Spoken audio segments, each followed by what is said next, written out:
What is up, bros? I'm Jonathan, And I'm Caleb. and we're a couple of bros on a mission to give you guys the most detailed movie reviews out there with as little bias as possible. Welcome to the All Bros. This week on the podcast, did I just say podcast? Podcast. On the podcast, we'll be talking about some weekly watch that me and Caleb did. Mostly me, no offense, Caleb. No, I get it. Dude, I've been watching a lot of shows lately. Actually, I've been watching Doctor Who and everything. Like, dude, how many that. freaking seasons are Doctor Who? Oh, Like, so many. okay. But like, are you like straight up starting from the beginning, or like just going to like either the Matt Smith, David Tennant, stuff like that? So I started off with Christopher Eccleston. Okay. And then that went into David Tennant, and obviously then Matt Smith, Peter Capaldi. Peter Capaldi might be my favorite Doctor. I have heard that he does have a lot of fans. Oh, dude, he's so good. Like the dialogue that he has in some of his episodes is just out of this world. And like, don't get me wrong, David Tennant had his moments. Matt Smith definitely had his too. I think like Matt Smith's Doctor, it was very emotional. Mm-hmm. And David Tennant's was just very like erratic. And then Peter, like, there's just something about Peter Capaldi's that's just very like calm, like down to earth, and just mellow. Like he has his crazy moments. Like, don't get me wrong, but his method of being the Doctor is just like out of this world. And then I'm currently on the newest Doctor, Jodie Whittaker. Okay. And I dig her. She's different from like anyone else that's played the Doctor, but I like her iteration. All right. Hell yeah. Yeah. So I'm currently on her. I'm almost done with her first season. I think she only did 2 seasons, and then she regenerates to David Tennant again, and then David Tennant does a couple specials, and then turns into like the newest person that's playing the Doctor, which I don't know the name off the top of my head. But so I only got, I want to say like 3 or 4 episodes of this first season of hers, all of the second season, and then the 4 or so specials. But I've been knocking them out like crazy, so I doubt it'll take me that long. Maybe like a week or 2. Like, I'll probably be done by the new year. Hell yeah, I love it. And then after that, I got a bunch of other shows I need to catch up on. Have you because you watched all of Young Sheldon, didn't you? Yes. Have you checked out George and Mandy's First Marriage? I have not yet. I am actually waiting for like the whole season to come out, and I'm just going to binge it all. It sucks that it doesn't come. The full season doesn't finish until the new year. They took a break with it for the holidays. Of course they did. Freaking assholes. Yeah. Right. I've been seeing clips and stuff of it, but it looks like it's good. Yeah, no, yeah, I've heard it's on the levels of Young Sheldon, so that makes me happy. Good. Yeah. It is weird to set, like, for them to have switched to a sitcom. Yeah, it kind of is. Especially since they're incorporating some of the cast. Like, they freaking had an episode with Meemaw and everything. I've seen clips with Meemaw, Mary, Missy. Like, yeah, it's weird, dude. It is so weird. I think that's what's the most intriguing about that show is just watching the shift from like a single cam to multi sitcom style.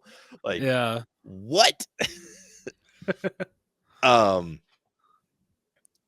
It's I'm not sure if you've ever seen it on Netflix. Kevin Can F Himself. I've heard of it, but I haven't watched it. So they do that, that kind of style where it Oh, switches okay. between a single like drama filled show, and then so it's centered around this one guy, Kevin. And anytime he enters the room, it switches to like sitcom style. And then as soon as he Interesting. leaves, it shifts back to like that drama Oh, style. that's funny. Dude, it's crazy. But it's like it's crazy because like they'll come in, it's like kind of happy, cheery, and then as soon as they leave, you see like kind of what's left over. Like he has this whole thing where he breaks like the living room table, Yeah. and then like does this like super hack job of fixing it up with like duct tape and whatnot. And so he shows it off and he's like super proud of it. And then he's like, I'm gonna go get a beer. And then he like leaves the room, and then you kind of hear him in the kitchen, like kind of like fumbling around with like the fridge and whatnot. And then you see like his wife, she's kind of like the focus of the show. You see her just kind of like staring at this table and how busted up it looks, but it's in that dramatic lighting. So the lighting is like Mm, is super shitty and everything. And it's the tone, dude. The tone is so crazy. okay. But I love what they did. It's awesome. Okay. So I need to finish that. I think I said I need to finish Cobra Kai. I was waiting for the part 2 of the final season to come out. So now that that's out, I'm like finally needing to watch that. Like I have so much TV to watch, dude. Yeah, dude. Damn. Holy shit. Yeah, dude. What makes it so hard is like none of it's freaking kid friendly. Of course not. Yeah, but I've been doing that, and I've been playing a lot of Xbox lately. My daughter's been obsessed with the Lego games, so I had a she's having fun.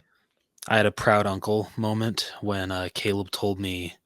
So we're recording this on the 3rd of December. He told me yesterday, the 2nd, that when they got to, I think they were playing a level with Hawkeye.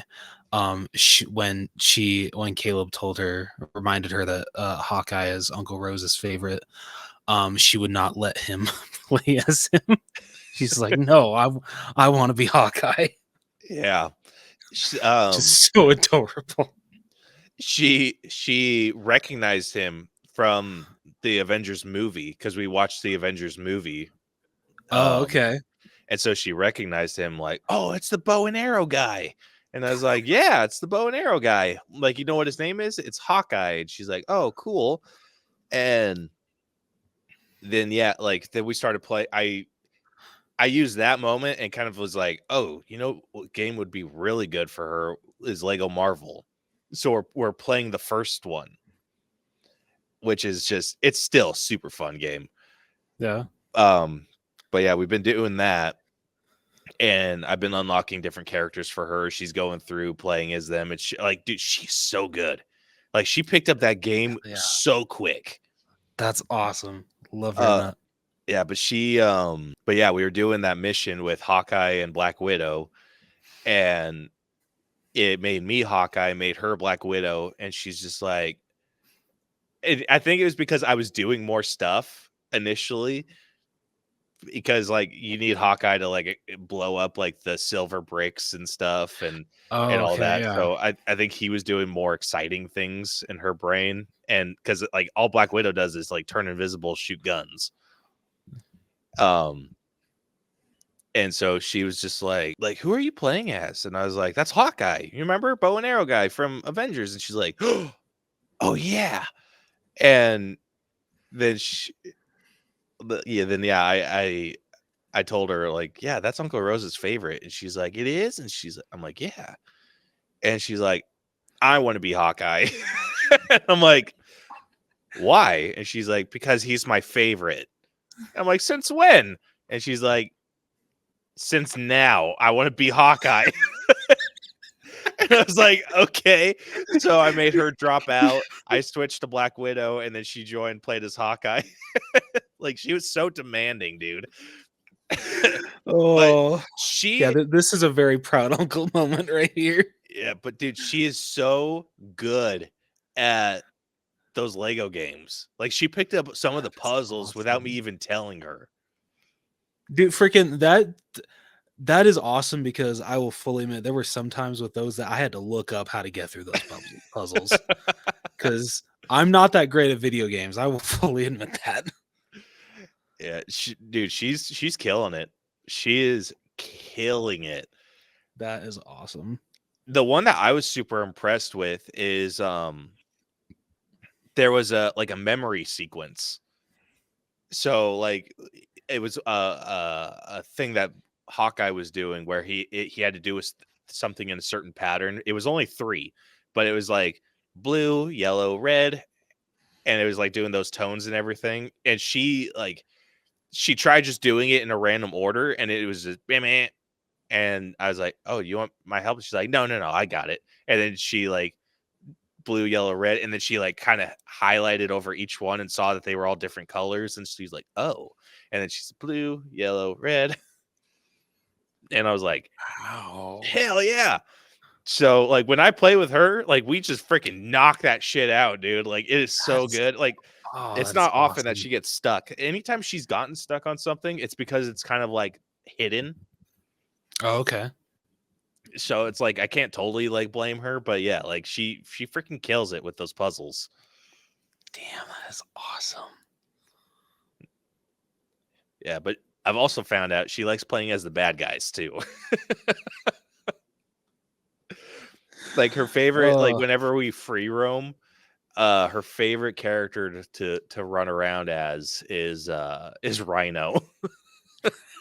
I love it. And I'm like, Rhino's a bad guy, right? And she's like, yeah. Your point, Dad? Yeah, and I'm like, no reason. So she likes to switch between Rhino, Red Hulk, and Venom. Good choices. Yeah, and I'm like, I like shit. it. Oh, I love it. She's funny, dude. She is so freaking funny. Yeah, and then she found out that we have a Lego supervillains game, and she just went nuts. Like wanted to create her own villain, like made sure that it was part of like the because you could shoot like the orientation of them, like you could choose that, are they hero or are they villain? And she's like, villain. Without hesitation. Like it wasn't like no, she's like villain. I'm like, okay, cool. What team do you want to be a part of? The Legion of Doom. I'm like, okay. And then she gets mad at me for playing as superheroes. Like I was running around as the Flash, and she's like, Daddy. And I'm like, yes. And she's like, is that a good guy? Yes. No. And I'm like, what? And she's like, no good guys. And then she like and then I was like, okay. So I switched to a like reverse Flash and was running around and whatever. And she accidentally changed into Superman. And she's like paused for a second because she was flying around, and she stopped and she's like, wait a minute. Because she saw a poster that Superman was on, and that how he looked like super happy and heroic and everything. And she's like, Daddy, who is this? And I looked, oh, that's Superman. Is Superman a bad guy? No. Ew. switch to switch to someone else. I'm like, oh my gosh, I'm raising a villain. Oh my gosh, this is amazing. She's fully embraced that world. So Oh, I we love it. have 2 games going on, one Marvel superheroes and then the others the super villains. And so it's kind of whatever she's in the mood to do is Oh, I which love one it. we play, because sometimes she's like, oh, I want to play superheroes now. Okay. And then we switch to Marvel, and then she's like, now I want to play bad guys. Okay. And then we switch to Lego DC. Oh my gosh, that is so adorable. Dude, she is a funny kid. I freaking love her. But anyway, so that's why I haven't been watching movies, and I've been lazy with my weekly watch. Dude, freaking understandable excuses and good excuses at that, man. I feel that I've been lame for actually watching a couple movies. But yeah, so we just got a couple to talk about with weekly watches, and then we'll jump right into our headliner of the episode, which will be our review of Wicked. Hell yes. Yeah. So what do you say we get started? Say let's do it. All right. This is Failing Hollywood with me, Billiam, Grant, and your host, Mikey T. We work in film, and it's terrible. Yeah, there's like strikes and stuff, and then COVIDs and stuff. And I keep a toaster next to my bathtub. Yeah, because we work in props. That's why. We work in props. That's why. Not because I want to die. Yeah. Oh, I thought you kept your soap hot. Flick it down, heat it up before you rub it all over your body. That is still my favorite commercial. I love that one so much. Yeah, because we work in props. Yeah, that's why I keep a toaster by my bathtub, not because I want to die. I love those guys so much. Yeah. But jumping right into weekly watches. So I got 3 that I want to talk about. Excuse me, 3 that I want to talk about. First one being, I decided to revisit this movie because I haven't seen it in so long. The Sandlot. Have you seen The Sandlot, Caleb? I have. It has been a very hot minute, but yeah, I've seen it. Do you like The Sandlot? Yeah, I enjoy it. Okay. Listen, it's not. I think I missed being the demographic for it, but I do really enjoy this movie. Honestly, dude, I did too. I didn't watch this till early 20s. Same. But still a really, really fun movie. Just really takes you back to being a kid and like those friendships that you had that, unfortunately some do end. Thankfully, speaking with Caleb, ours stayed, which I'm very grateful for. But just watching the way that these kids interact with each other is freaking hilarious. Because it really is how kids between like freaking 8, I think they're like freaking like 8 or 10 years old, I think. Like that's what they makes sense. Yeah. Yeah. So and freaking the one kid, Smalls, how he wants to be so involved with them that like literally he goes to the Sandlot and just stands in the back, just like being like, oh hey, like they don't know that I'm here. I don't think they care that I'm here. And so if a ball goes over, I can try to catch it. And so like I feel bad that he's literally just standing in the back, just like hitting his mitt, just waiting for like them to like hopefully accept him. But just yeah, it's a really fun movie. I don't know a lot about baseball, probably like nothing. So my knowledge of baseball is because of this movie. That's all. That's all I'm gonna say. And I guess a little bit of 42, but I don't really remember that movie a lot. Yeah, the only stuff I know about baseball comes from my time when I played t-ball as a kid. But how was that? T-ball? I mean, it wasn't bad. The things I remember, like I think my dad attempted to coach us for a little bit. I'm sure that one very well. Yeah, so yeah, I remember him coaching or at least assisting. I remember it not going well. And then there's like I remember the kids that I played with, like there was one that was just a freaking whiny little bitch. And he's the one that freaking got freaking riggedy wrecked during one game that we were playing. Like someone hit the ball and he got it straight to the stomach, dude. Damn. Like it freaking bent him over, just like it was bad. But like I was laughing, and then I think I got in trouble. Of course you like, were. You can't do that. But yeah, that's I don't remember too much about my T-ball days, but I remember that. I mean, I also remember one kid that couldn't hit the freaking ball. Like he kept hitting the tee. Probably. That would have been me, I'm sure. Yeah.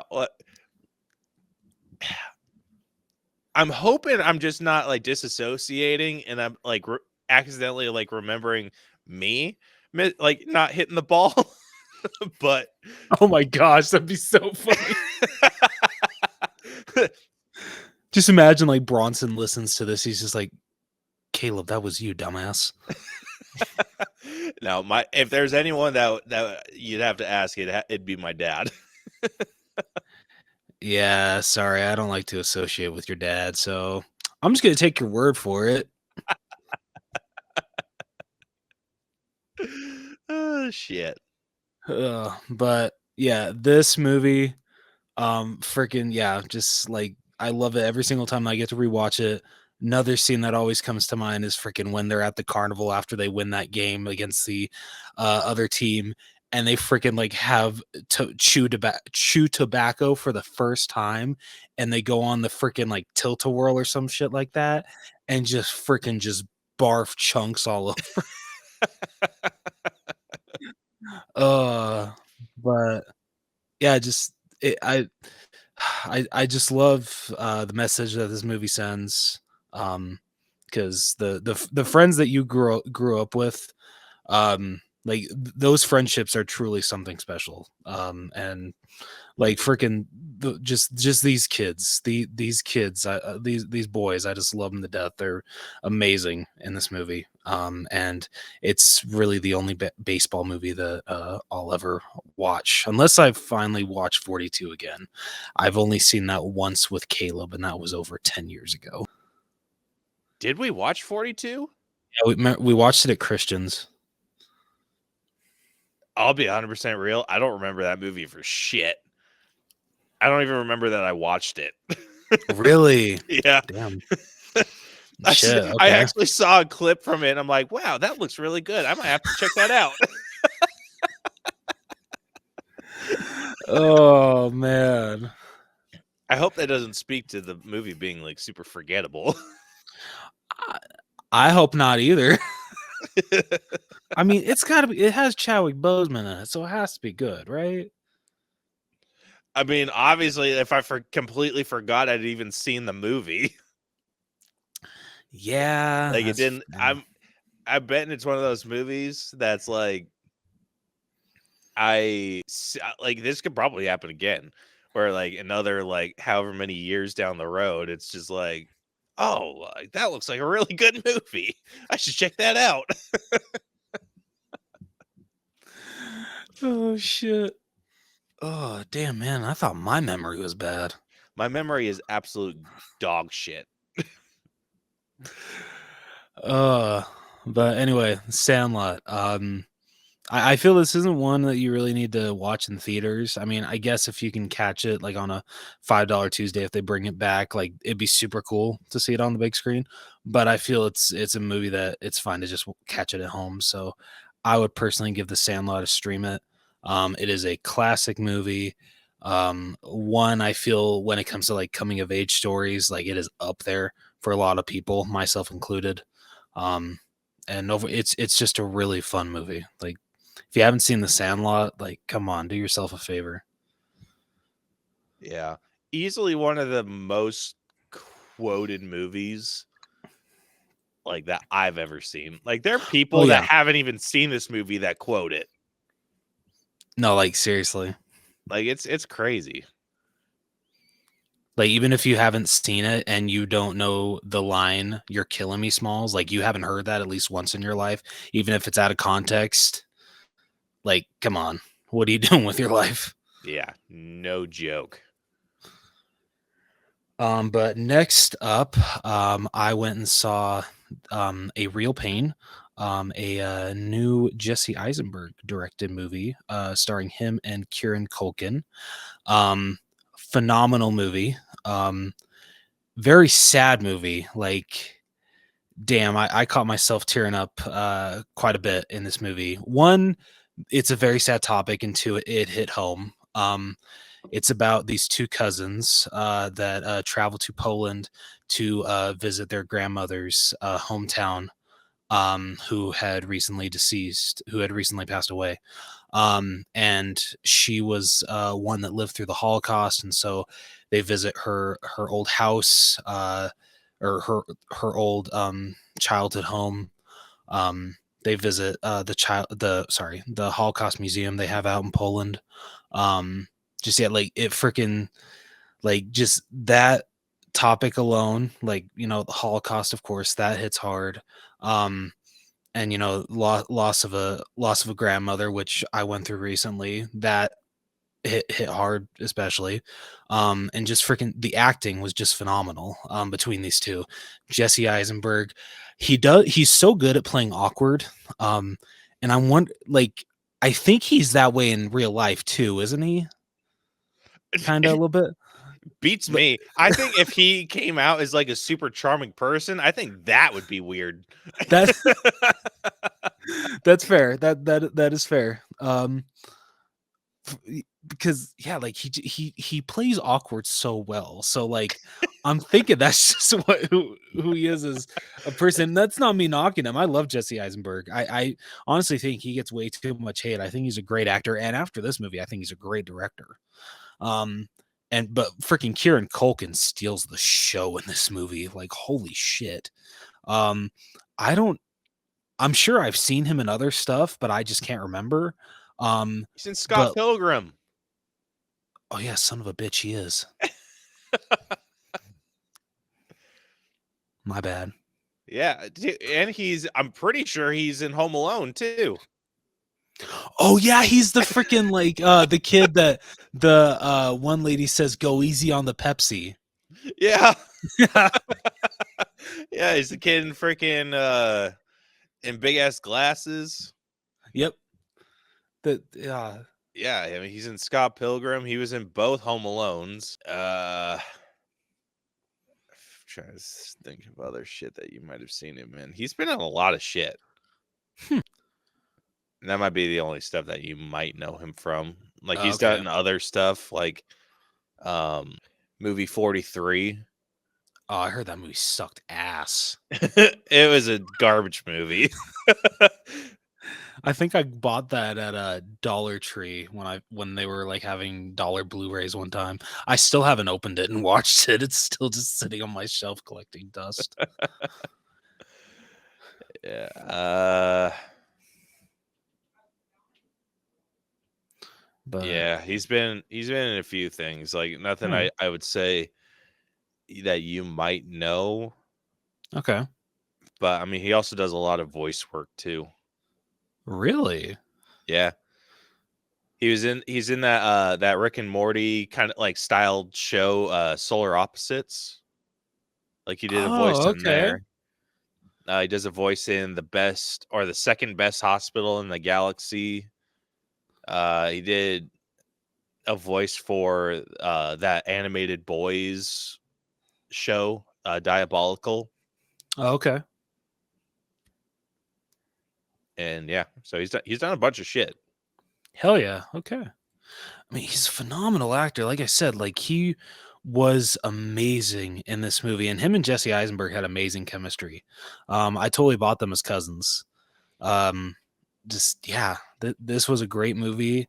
I really enjoyed it from start to finish. And honestly, it's probably in my top 5 of the year. So I don't think it's one that you need to see in theaters. I did. But like, if you caught it on a $5 Tuesday, like, yeah, that'd be fine. But personally, I feel like stream it is where this movie shines. Like, if you can catch this at home, definitely bring some tissues because you might cry. It's a very moving film. but that plays in its favor. It's a really good movie, and Jesse Eisenberg, like, guy can really direct the film. I don't know if he wrote this as well, but he freaking blew me away. So, and then I got one more with a movie that I have like, I've never seen this movie. And considering it's like everyone's like number one Thanksgiving movie, when it comes to the holiday, because there's not a lot of Thanksgiving movies. So I finally on Thanksgiving sat down and watched Planes, Trains, and Automobiles. And I now understand where all the hype is coming from. This movie was freaking hilarious. This has been one I've been wanting to check out for a while. Like, I love Steve Martin and I love John Candy, dude. They are incredible together, dude. Like, you can watch this anytime, but if you watch this like next Thanksgiving, it's worth it, man. This hilarious from start to finish. There is a scene where I'm just not used to Steve Martin like cursing all that much, because maybe I just grew up with him being in kids films like Cheaper by the Dozen, The Pink Panther, stuff like that. And so when he goes up to this rental car lady, and he's just like sorry, so he's just like, wipe that effing smile off your effing face, just literally lays into her for the shit that he has gone through with his car that he had rented being transferred to another person, just like like literally, and finally at the end she's just like, oh, do you have your rental receipt? And he's just like, no, I threw it away. And she's just like, ooh. He's like, what does that mean? Means you're F, dude.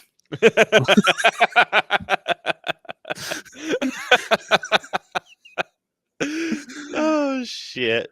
It's dude, yeah, it's so good. Steve Martin and John Candy, both incredible in this movie. I can't pick which one was my favorite. I loved them both in this movie. Man, I love both of those guys, dude. Yeah. Dude, this is total side note. Steve Martin, he has a band? Yes, I did. Okay.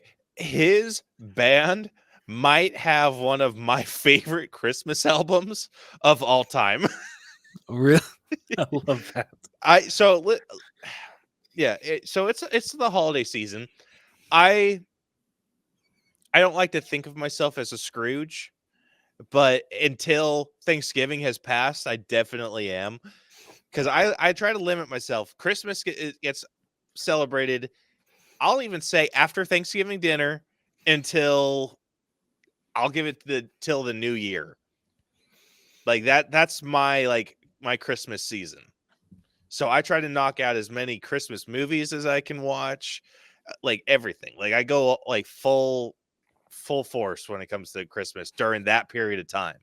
Because I feel because if you stretch it out too long, then it's just like you get Christmas fever and you're just bleh, like once the day finally comes. So I try to limit it. And this is honestly probably just because of how I was raised. But anyway, this is the part I needed to prelude that. Or I needed to say all that. Because what I'm about to say is going to make me sound like a huge Scrooge. I hate with a fiery passion anything classic Christmas songs. Really? All of them. All of them can go jump off a cliff, dude. Okay, so let's name off a couple. We Wish You a Merry Christmas. Hate it. Jingle Bells. Hate it. Oh, no, I'm dreaming of. Hold up. Christmas carols. If this, I'm not saying I hate it when people sing it. I don't mind if people come to my house and do Christmas carols.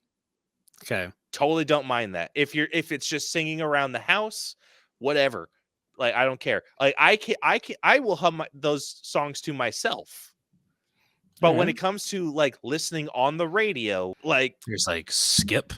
Yeah, hardcore, just skip. All right. So like, literally anything Michael Bublé during the holiday season. Mariah Carey's like All I Want for Christmas Is You makes me want to freaking crash into a tree. Me too. Um Okay. What I'll about even anything that is Burl Ives? Nope, can't do it. Oh man, Dude, I told you, that just freaking kills me. Scrooge. Like I sound like a Scrooge. I wouldn't say, I had to, honestly, I wouldn't say that you're a Scrooge. I get it, man. with how much I hate it, dude. Like I was talking to Brielle in the car. She had a Christmas radio station going, and they were playing all those songs that I freaking hate. And so every time we would talk, I would lower the volume by 1 until she realized what the hell I was doing. Then she's like, she would turn it up a little bit, and then I just start over and then That slowly is lower it down because I hilarious. had the controls on the steering wheel. But like, Oh man. yeah, like hearing, and it's most songs. So like people doing covers of those songs. So like I don't like listening to Rudolph the Red-Nosed Reindeer, The Grinch, unless it's in the context of the movie, because I'll watch the movie All like right. all day long. I love it within the context of the movie. Out Okay. in the wild, go screw yourself. Freaking White Christmas, Jingle Bell Rock, I don't know, Carol of the Bells. Like, no, can't do it. Yeah, that's. Did you say Let It Snow? Let It Snow. I hate that song. I like very Dude, freaking I hate. There is a version of Jingle Bells now that has made me hate that song forever. It is so sped up. It goes like jingle bell, jingle bell, jingle bell. And it constantly plays at my work, and it is as annoying as all hell. And then freaking because of my work, you know what? I'll be honest, I never really liked it that much to begin with, but because I feel that they play it so much every single freaking year, so I've hated it for 10 years. I hate the Little Drummer Boy. Dude, the Little Drummer Boy can go. Oh my gosh. The worst Christmas song, in my opinion. Absolute worst. I loathe that song. That song makes me want to go punch a child. Same here, man. Drop kick a child. I'll add that. Oh my gosh, dude. I hate that song. The 12 Days of Christmas. Oh yeah, dude. That one's annoying. The 12 Days of Christmas, you have until day 3. After that, you better sing it all in one go, buddy, because I'm not listening to you anymore. If I have to go and physically stop you from singing that song, I will. Fair. Yeah, but Little Drummer Boy can. Ugh. Yeah, hate it. Glad I'm not the only one. There's another one that gets on my nerves too. I can't think of it off the top of my head. Ooh, I Saw Mommy Kissing Santa Claus. That's like, I hate that one. I don't like that one either. That is on the tip top of the list. Not like, Okay. well, no, like not my hate list. It's like, it's maybe the bottom of my hate list. Like if that one comes on, I'll be okay, like sure, like I'll listen to that one. Yeah, I'm skipping that shit. Yeah, it's the ones that just get played the same year after year after year. Like, stop it. One that I feel, and it's had so many covers that, and I think like I've really enjoyed every single one of them. And there went Caleb. What? Don't know what happened there. Yeah. Okay. So my Christmas song that I feel like I've enjoyed every single cover, and the original is fantastic. Run Rudolph Run. Ooh. Or Run Rudolph, whatever. That's I don't know. Can't do. Really, I Listen, all of that's like one that everything I really enjoy. everything I say, the exception is in the context of a movie. Okay. So like the Run Run Rudolph, like during like Home Alone or whatever, or is it played in Home Alone? Yes, it is. Yeah. In the context of that movie and any other movie that it might be in, totally fine. I am 100% okay with any of these songs in the context of a film. Okay. On the radio, just trying to get myself into the Christmas spirit. No. Yeah. Leave that shit at the door. Fair, man. It's completely fair. Yeah, but I like my Christmas album or my Christmas playlist is filled with very non-traditional Christmas songs, and a good portion of them come from Steve Martin's band. Okay, you Spotify too, right? Yes. Can you please share this album with me? Because I've got to see this, dude. My playlist, I shit you not, gets smaller every year because they take songs off. Oh, that sucks. Let me see, like where my it's like at the bottom of my freaking playlist because I mean, obviously I only listen to it during Christmas. Yeah, it got even smaller. Let's see, how many songs does it have on here? Yeah, my Christmas playlist is 24 minutes long. Damn, man. Dude, I shit you not, when I first got Spotify and started creating this playlist, it used to be just under an hour. Wow. And now it's at 24 minutes because they keep taking shit off. God damn. Oh shit. But yes, Steve Martin's one is still on there. Okay, good. There's one, Holiday Road, by like one of my favorite bands, Zach Brown Band. Okay, yeah, Steve Martin's is Strangest Christmas Yet, which I freaking love that one. There's Not So Silent Night. All right. Leroy the Redneck Reindeer. Merry Christmas from the Family. The I Don't Know What Christmas Is, from the old 97s, from the James Gunn Guardians of the Galaxy special. Oh, okay. And then like another one called If We Make It Through December. It's a good playlist though. But yeah, so Steve Martin's band, he only has like, I'll send it to you. I'll send you my playlist. Yeah. Okay. Or here, this is what I'll do. For those of you that nope, wasn't trying to turn that on. For those of you, or just to try and get some more like traffic to the video, I will share the Spotify code on the video. So if you were watching on YouTube or like any other place that we post this video, here is the I love it. I'm leaving it up for a minute, so just pause it if you want, but there. So that way you can listen to it. I don't think I made this private. No, it's not private, so you guys should be able to listen to it. Oh, that's amazing. And by the time this episode comes out, I'll try and add more songs. Try to get it back up to a respectable length.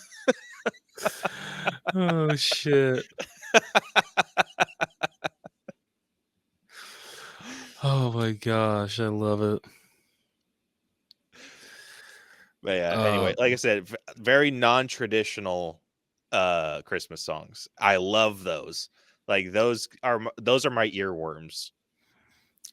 I've noticed I have a lot of like, I don't want to say naughty Christmas songs, but very like nonchalant, I guess, because freaking I have like the whole soundtrack for a very Harold and Kumar Christmas, and my number one listen to on my Christmas playlist is It's a Very Jolly Day for You to Die.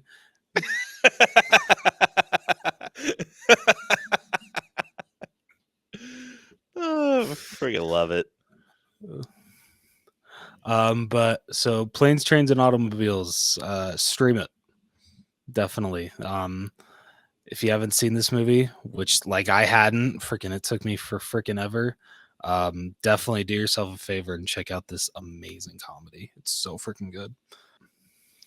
Oh shit. Oh, Hold on. Technical difficulties. All right, stream it. There we go. Perfect. I guess our glitch freaking glitched out the slides too. Yeah, damn. Oh shit. But yeah, so that's all I got for weekly watch. Caleb, what you got? Yeah. So we were doing like we were setting up for Christmas, and everyone wanted me to put on a Christmas movie, but Iris specifically requested a superhero movie. And so I wanted to set one up that was a little bit longer. So I turned on Iron Man 3. Because technically this does take place over the span of like Christmas and New Year's. So technically Christmas. But anyway, you know what you should have done? You should have put on Hawkeye. I'm just saying. I feel that that's more of a Christmas movie. Very I guess much so. I know it's a show, but still. Yeah. Well, I probably would have, but they did request a movie. All right. Okay. Yeah, it's just a long movie. No, because what I was going to do originally, I was going to turn the Guardians holiday special on, but they wanted something longer. So I was like, okay, well, I can't really think of any other like Christmas centric superhero movies. So this is like the closest that I can get. All right, fair enough. Yeah, so I turned on Iron Man 3, and I gotta say, I think this movie gets a little too much hate. Like, listen, there's definitely some points where you can tell that they didn't fully like think through the rewrites, because it's very obvious where the rewrites happened and they completely shifted the tone and whatnot, and it was a little ridiculous, more than a little ridiculous. But I think the overall concept of this, with Tony Stark just struggling with the events of the Avengers and what he went through with that, and then giving him an enemy to fight while he's also trying to fight his like inner demons and shit. I found that to be very interesting. But I love this one. I love seeing like the various armors that he would wear. So after Iron Man 3, we saw him in Age of Ultron. Yeah.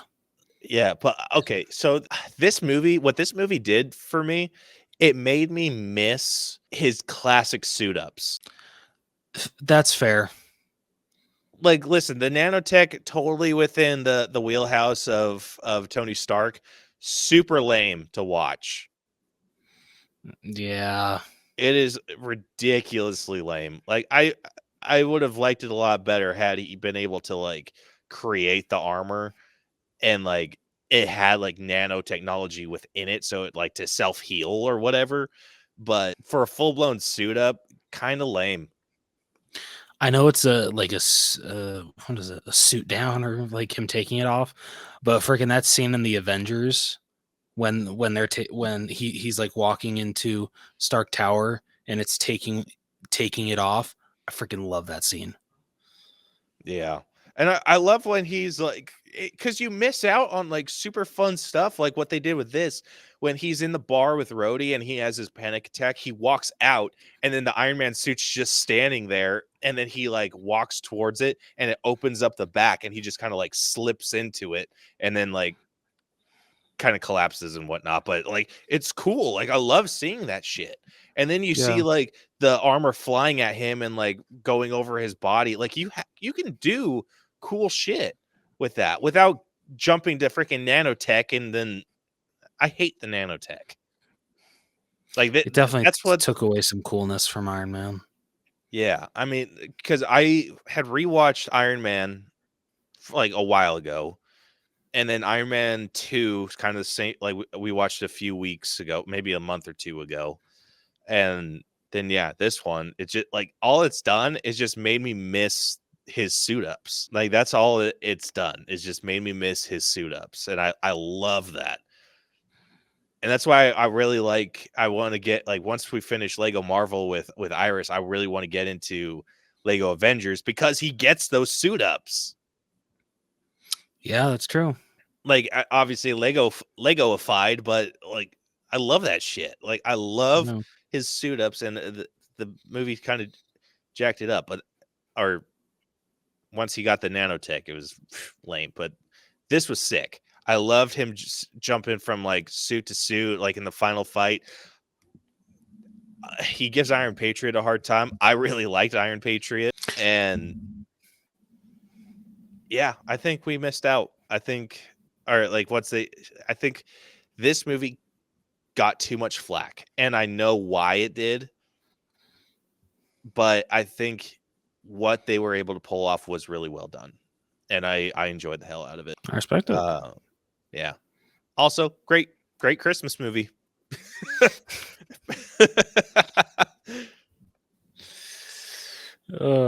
Yeah, so I ended up giving this one a stream it as well.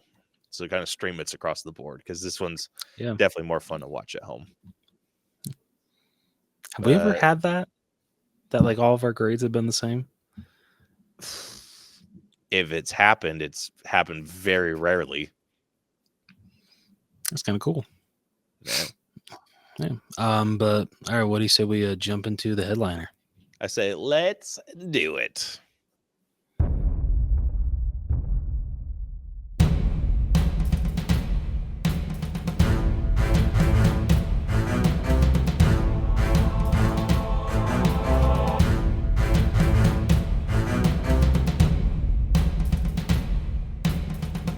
All right. So jumping right into our headliner of the evening, which I don't know why I stuttered so much there, which will be our breakdown of Wicked, or if you've seen the movie, Wicked Part 1. I mean, are we really that? I've seen so many people being like, oh, why didn't they just call it Wicked Part 1? It's literally the same thing that they did with it. Like, it would be... I actually like when they don't put like chapter 1 and chapter 2. Like I like that it's just Wicked and then it's going to be Wicked chapter 2. I love that. Yeah. I think that's the route to go. Yeah. Like I think it's just for like simplicity's sake. Like I think if you were to do like a box set, I think that's when you could throw in part 1, part 2, like kind of switch it up. So like if it, like with it, like I think if you had it in like a 2-pack, then I think you should change it so it says it chapter 1, it chapter 2. That's fair.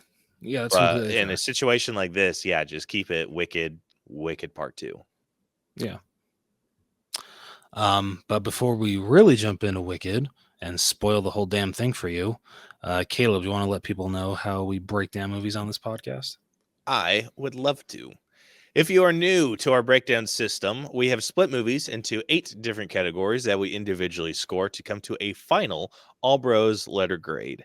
The 8 categories that we score are story, writing, acting, character development, effects, music, costumes, and then we give our own personal score at the very end. All these numbers get magically added up and spit through our algorithm and give us a letter grade to compare this movie to others of a similar grade. So if you have not seen Wicked Part 1, Rose is about to spoil the entire movie for you in our favorite segment that we like to call Reading with Rose. All right. In the land of Oz, the citizens of Munchkinland celebrate the death of the Wicked Witch of the West. Glinda the Good tells the witch's story. Born from an affair between the wife and then Governor Throp and a traveling salesman, she was rejected from birth due to her green skin, which caused her to suffer a troubled childhood. Which the song "No One Mourns the Wicked" covers. When asked if she and the witch, I like that they do that. Like I love with Wikipedia, they like in parentheses they put, "Oh, this is the song that what's happening within that scene." I think that's cool. When asked if she and the witch were friends, Glinda replies that they knew each other and reflects on their past. Years earlier, Elphaba Throp arrives at Shiz University to drop off her paraplegic younger sister, Nessa Rose, which leads into the song Dear Old Shiz. Madame Morrible, the Dean of Sorcery Studies, offers to privately tutor Elphaba after the latter unintentionally reveals her magical abilities. Elphaba accepts, hoping it will allow her to meet Oz's ruler, the Wizard, whom she idolizes and hopes may change her skin color, which leads to the song The Wizard and I.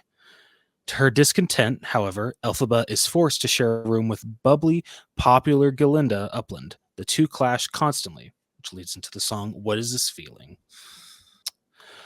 Nessa befriends Bach Woodsman, a happy-go-lucky munchkin with a crush on Galinda, while Elphaba encounters rebellious Prince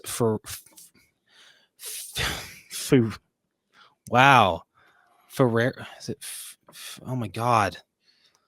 Pretty sure it's Fierro. Fierro. Thank you. Wow. Fierro. Tigalar? I didn't really pay too close attention to. I didn't pay too close attention with his last name. Clearly, I could barely get his first name. I just called him the Prince. There you go. So while Elphaba encounters rebellious Prince Fierro Tigalar, that sounds so wrong, but I'm just going to stick with it, and his talking horse, Dr. Dillamond, it's Dillamond, a talking goat who teaches Ozian history and faces discrimination from the school, tells Elphaba that other animals are losing their civil rights and abilities to speak, fearing he may be next, which leads into the song Something Bad. Elphaba assures Dillamond that the wizard will handle the matter. Wow. Fierro decides to host a party at the Ozdust Ballroom. Galinda convinces Bach to take Nessa Rose so she can go with Fierro, which leads into the song Dancing Through Life. At the Ozdust, Galinda learns she will be allowed in Morrible's sorcery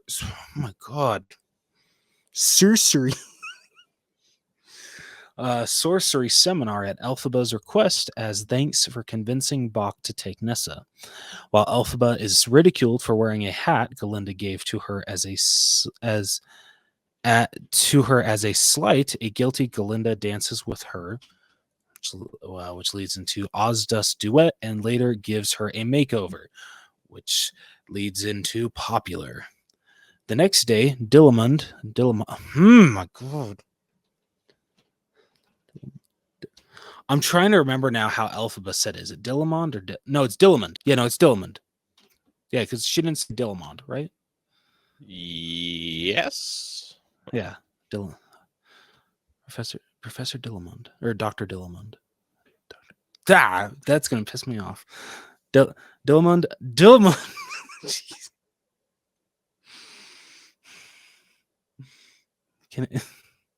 Okay. The next day, Dillamond announces his retirement due to the school board now disallowing animals to teach. He's forcefully escorted out of the classroom by guards. I don't know how true it is, but I did read somewhere that he was brutally, this is spoiler, we're in spoiler territory, that he was brutal, like he was killed. And that makes me so sad. And that's bullshit. Wait, what? So I read somewhere. So after he's forcefully taken from his classroom, they kill Dr. Dillamond. I read what the that somewhere. shit? Yeah, I read that somewhere. I don't know how true that is. I really wish I had close connections with the Oz historian, Tori. Come on, if you listen to the All Bros and let me know if this is true. Have you ever heard of Tori? I think I forget her last name, but Tori from the Oz Vlog. No. Okay. If you ever get the chance, look her up on TikTok. She's one of many Oz historians. She's amazing at what she does. Oz historian. Yeah, no, that's a real thing, dude. It's actually pretty cool because it's amazing how many things that they've debunked with the original Wizard of Oz, from the freaking hanging, the munchkin that hanged himself, from the asbestos that was in the snow. Just they have had to debunk so much shit. It's insane. Jeez. Okay. Yeah. But yeah, so if you're listening to this, which you're probably not, but that'd be super cool. Please let me know if that's true. I mean, I know I could just look it up, but We lazy. yeah, and it would be really cool to be fact checked by by Tori. I want to make sure that is her. I got to make sure that is her name. Oh my gosh.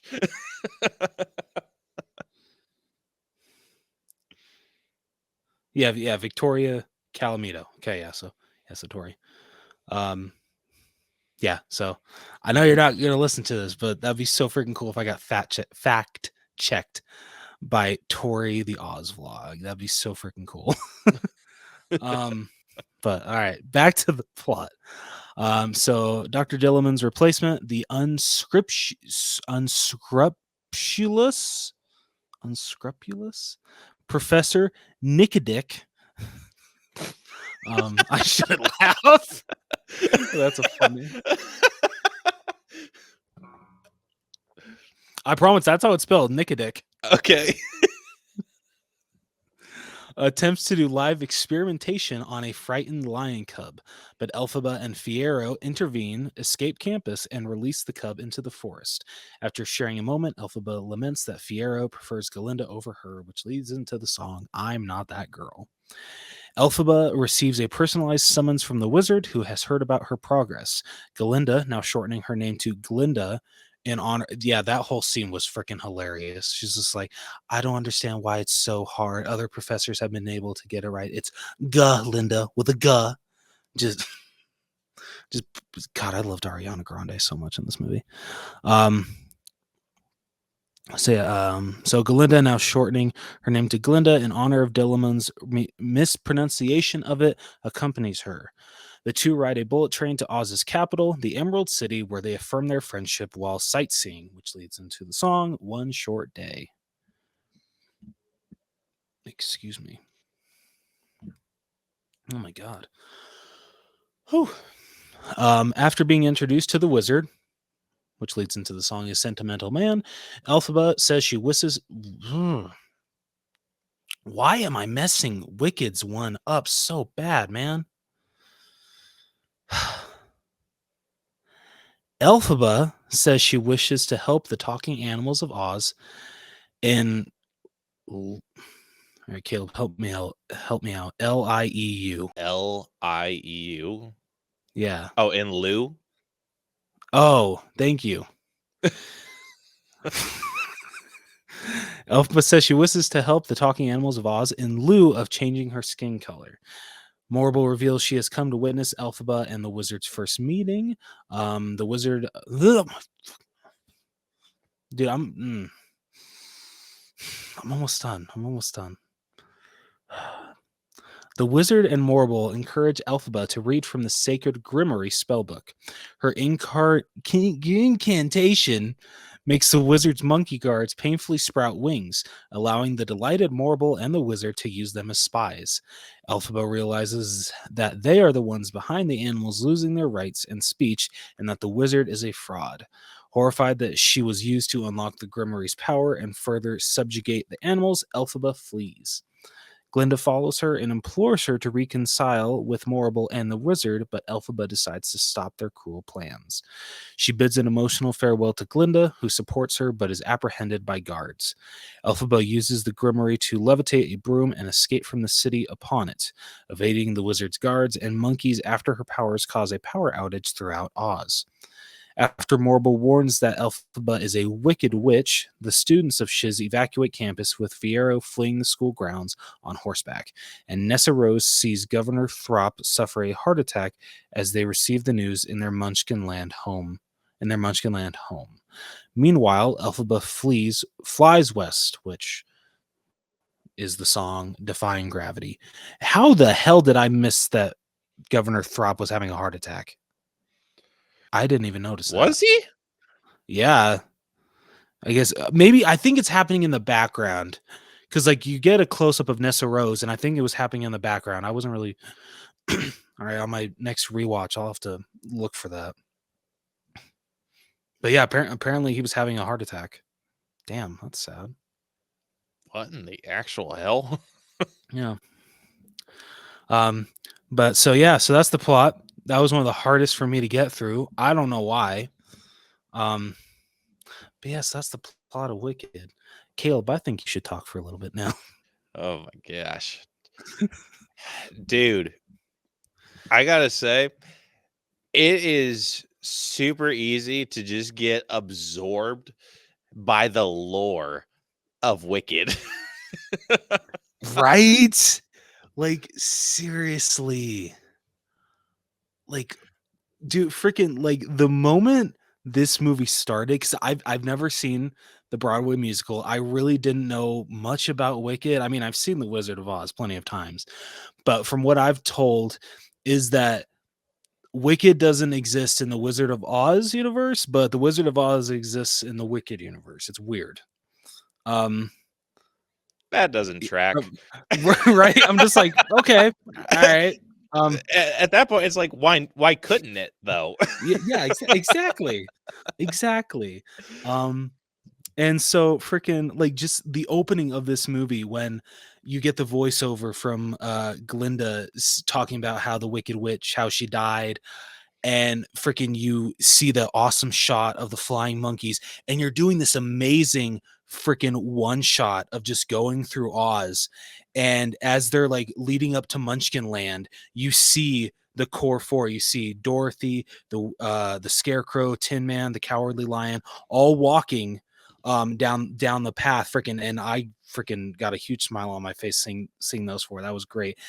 And freaking we get led into Munchkin Land. It leads into No One Mourns the Wicked. Just freaking like the first 5 minutes of this movie, like were like honestly, I'd probably say 10 minutes of this movie were like just like a freaking ride. And honestly, the whole movie was well, okay, not the whole movie, because you know, like it does slow down in the parts that it needs to, but like freaking from the very first scene, I was absolutely hooked from start to finish. This story is just incredible. Oh, I will say I am just getting straight into story because why not? I was a little different. Like, listen, seeing the core four and everything, super dope. Freaking loved it. Like seeing the like Dorothy with all, super cool. After that, it took a bit of work to get me into the story. And this is kind of what I was worried about when it came to seeing this movie.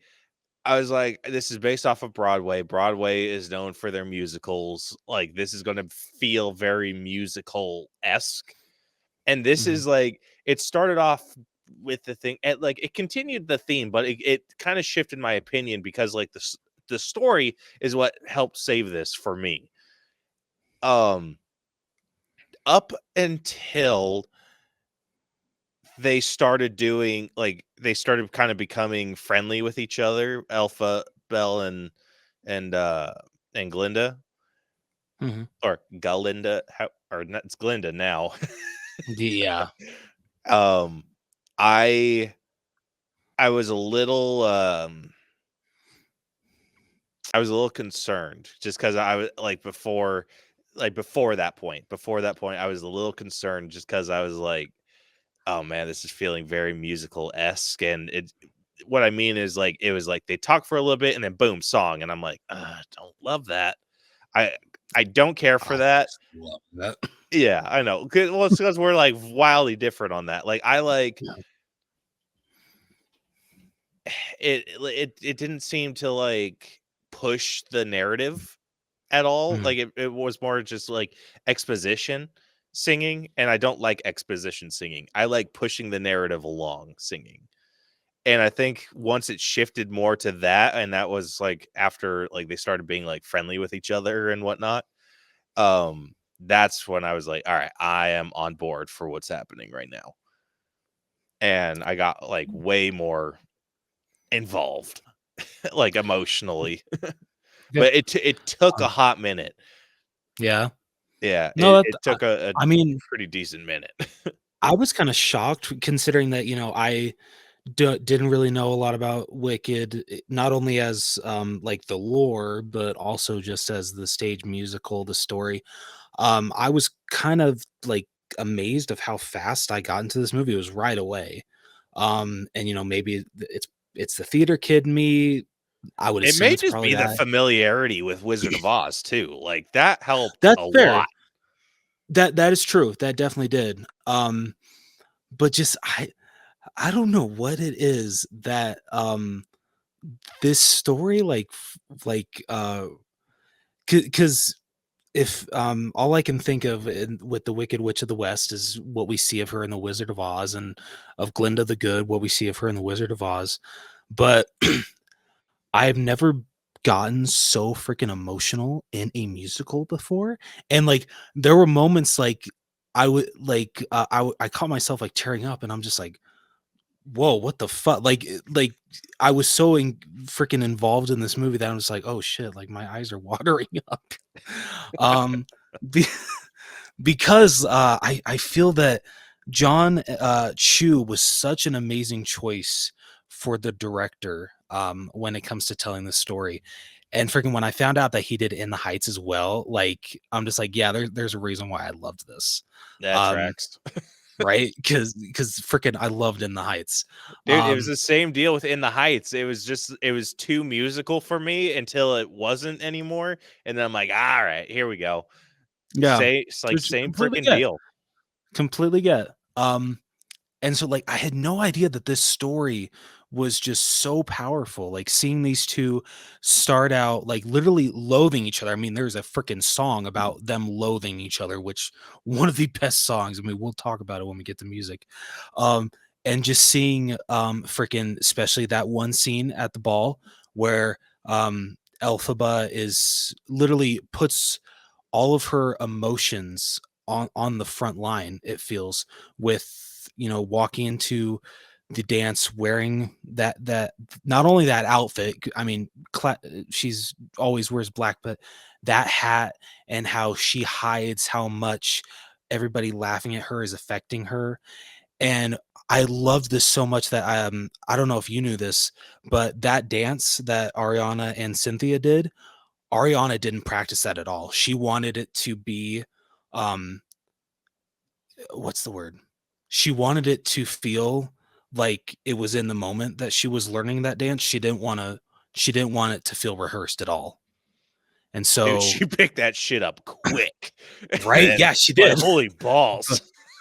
But yeah, so yeah, that she did not know one single dance move when it came to what they taught Cynthia. So freaking like that scene was incredible. One of the many scenes that is incredible. And so like seeing that, them becoming friends, and what they go through when they get to Oz, everything that happens with the wizard, and freaking them parting ways and understanding why each one is doing what the other one is doing. um it's just an amazing story, and you wouldn't think that maybe, I mean, I've never read the Wizard of Oz book. I've only basing this off the movie. I never thought that the Wizard of Oz, not only movie, but the lore would be so freaking deep and like freaking like bring me to tears. Like I never thought that I would freaking cry over the story, the story of the Wicked Witch of the West and Glinda the Good. I never thought that I would freaking start tearing up over how they met and how their past led to how they are in the Wizard of Oz. I never would have thought that that freaking story would bring me to tears, but here we are. Here we are. Um, it's an incredible story, and I loved it from start to finish. Yeah, it was really good. Like I said, once it picked up, and like just kind of backtracking what I said a little bit, it wasn't once they became friends. It was the animals, like the deal with the goat professor, whatever his face was. Dr. Diamond. Yeah, once that stuff kind of started coming to light a little bit, I was like, all right, now I'm invested. Was Like it when I'm just curious, was it when the he moved the chalkboard and it revealed that animals are meant to stay silent or something like that? Yes, it was like it Okay. was that, and I was like, "Oh, okay, like here we go." And then it was like Elphaba following him to the cabin and everything, and I was like, "Sick." All right, You like know what now I know really what I'm here for. Yeah, no, completely fair. I don't know if you've seen this, and really, I feel it's like it irritates me that people are just like, "Oh yeah, this is when you should take a bathroom break." People are just like, "Oh yeah, go ahead and use the bathroom when the song Nothing Bad goes on." I'm just like, False. "Yeah, it's a very important song. It's a very important scene." Yeah. Like, Oh my no. gosh. I mean, I can't even think of one scene personally that like require that. Oh, like, oh, it's slow. Go use the bathroom. Just freaking hold it. Like, come on. Yeah, listen, there's some preparation that needs to be done for this movie for sure. Like you need to prepare your bladder something awful. It's definitely not, Avengers Endgame long, but it is 15 minutes away from being a 3-hour movie. Yeah, So it's a long one. And you know what? It's completely understandable. Wicked is yeah, a long musical. And I know like and I think I remember hearing that they actually the reason especially why they wanted to split it up into two parts so they could go even more into character connections. Like they really wanted people to really connect with Alphaba and Glinda. Like they yeah, wanted to make sure that they understood why they were enemies at first and why they're friends. Like they wanted to make sure that connection was there, and I feel they pulled that off perfectly. yeah. Mission accomplished. Like Absolutely. they absolutely made them feel like they were connected. And I love the nods towards Wizard of Oz that they have. Like I don't know, like they were very direct with some and very indirect with others. Like when I'm just thinking like when they were choosing the color of the road. Yeah, that was cool. I was like god damn it. Like you know damn well what you're doing, you assholes. Yeah, but you can't help but smile at that part. It's like, Yeah. Um and then a connection that I accidentally made after like I'd seen the movie and was like kind of talking about it with Brielle. I was like dude, like there's like I don't know about like this takes place a little while before Wizard of Oz takes place, and I'm like I was thinking about that lion cub that they saved because they kept referring it to it as the lion cub, and I was like, and then it was just Elphaba's remark about like why is it trembling, and I'm like, is that the cowardly lion? And apparently, yeah, that is. I actually didn't catch on to that, so that's good to know. Yeah, so I caught that. Okay, nice. Another little nod towards something, but I guess this ends up happening in Wicked too. Is like I didn't catch this. Like this is something I saw TikTok about, and like I just saw like they're just like, oh, here are the little Easter eggs and whatnot. And while I was looking up the whole thing, just because I didn't want to sound stupid, I'm just like I looked it up, and they're like, yeah, that that is the cowardly lion that Elphaba saved as a cub, and it was the Bach, the dude who was asking out Elphaba's sister, Oh yeah. and like was super or was into her and everything. So he does this dance move that is like very similar to the Tin Man. And apparently, I did notice that. Yeah, and apparently he gets turned into the Tin Man. Okay, all right, that makes sense. Yeah, so he gets, or so apparently the story is that Elphaba's sister uses a spell on him to try and make him fall in love with her, but it goes wrong and ends up like almost killing him. But to save him, Elphaba does a spell that turns him to tin. Huh. And he doesn't know that. Like, he didn't know that spell was to save his life. And so she just kind of did the spell and bounced, and then he was like super bitter about it. So that's why he joined Dorothy on the mission to basically go kill Elphaba. Oh, okay. Yeah, and I'm like, I really hope they address that. That would be Yeah. really cool. Yeah. Yeah, there's a freaking lot of like little nods about that. And then obviously you got like the super like blatant ones, like the what's her face blocking Elphaba from getting wet, and then making that comment yeah. like, "Oh, you mustn't get wet." And I'm Yep. like, why? Why? Tell me. No, like that just makes me wonder. I'm like, okay, is it because she's practicing sorcery? Like, why is she, like, what's her deal with water? Well, I guess we'll find out in part 2. I I hope know.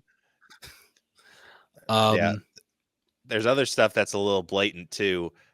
I dead ass believe that her dad's the wizard. Yeah. Yeah, a dead ass dude. They didn't show his Okay. face. They didn't show his face, but they show everybody else's face. That's suspicious. I'd be onto something. Yeah, and say the green bottle, like she said it belonged to her mom. I bet the freaking wizard did some freaking fooling around and shit. Did this experiment on Elphaba's mom, and that's why Elphaba came out green. I have nothing to base this theory off of other than how I know movie magic works. So I could be dead ass wrong, but I think that would be it would make for an interesting plot point, and it would make sense because they didn't show the lover's face. And he kind of had like, that's true. All they did was like a little bit of a laugh, and he kind of had a Jeff Goldblum laugh, and I was like, He did. Yeah, he did. I'm like, I got your number, biatch. Freaking and this just like freaking blew my I was just very shocked that like this happened to me, considering I've never seen the damn musical. Like I've never seen it on Broadway.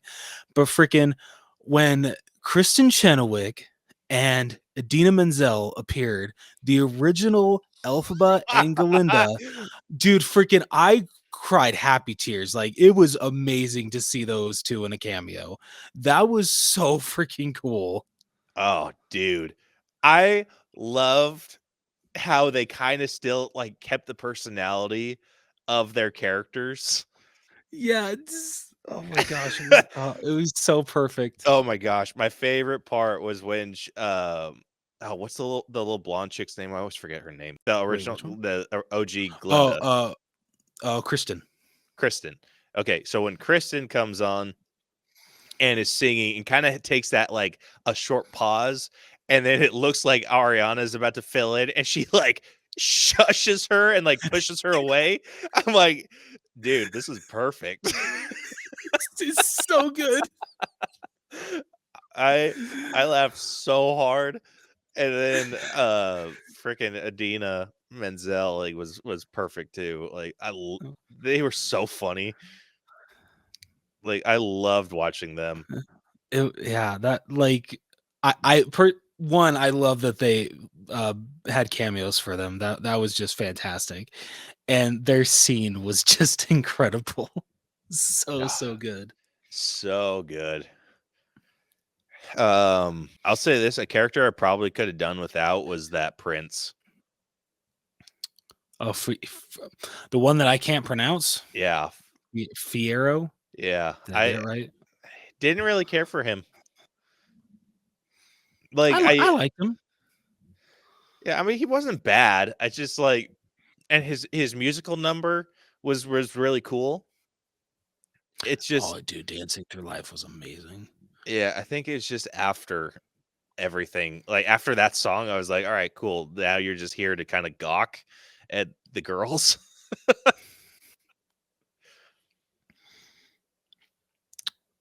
Like he didn't really do much okay. other than had that like one moment with Elphaba, but I think they could have like not had that.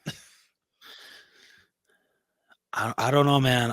If I had to pick between Ariana and Cynthia, two very beautiful women, the way that he is like towards the ending, like he's definitely not gonna say starstruck, but like he's definitely taken back by like his feelings for Elphaba, and then like he still feels think something for Glinda. So like I get why he acts the way that he does as the movie comes to its conclusion. Like I think I do. Yeah, I don't know. I don't know if he has like that kind of romantic vibe for Elphaba. I think he feels like following Elphaba is like leading for a cause. Yeah. But I think he's still got the vibes for Galinda. Yeah. I guess we'll find out in part 2. Yeah. How he really feels. Part 2 just needs to be here already, god damn it. Next year. I can't wait a whole freaking year, man. Yeah. So getting it like into the grade, I know for a fact you're going to be higher than me. This story, it's solid. It is very solid, but I think the first chunk of it, I had a hard time getting on board with like, all right, like why are we here? And then it got into the animals and everything, and I'm like, all right, here we go. And so like once that hit, then I'm like, I was riding the train, and it was awesome, especially like at the end when she becomes full blown Wicked Witch of the West. Like that was dope. That was Absolutely. so freaking sick and amazing, dude. Like there were so many like super solid moments that they had, like where she was falling and like looking at herself in the window and just seeing like the falling kid. Dude, and then reaching out to like touch, and then it just boom, like you got the broom. I'm like, yeah, so freaking cool, super sick. And I don't know, dude. Like, I have a heart. Like the way that they set this up, if there's like a betrayal that happens between Galinda and Elphaba, I'm going to be devastated.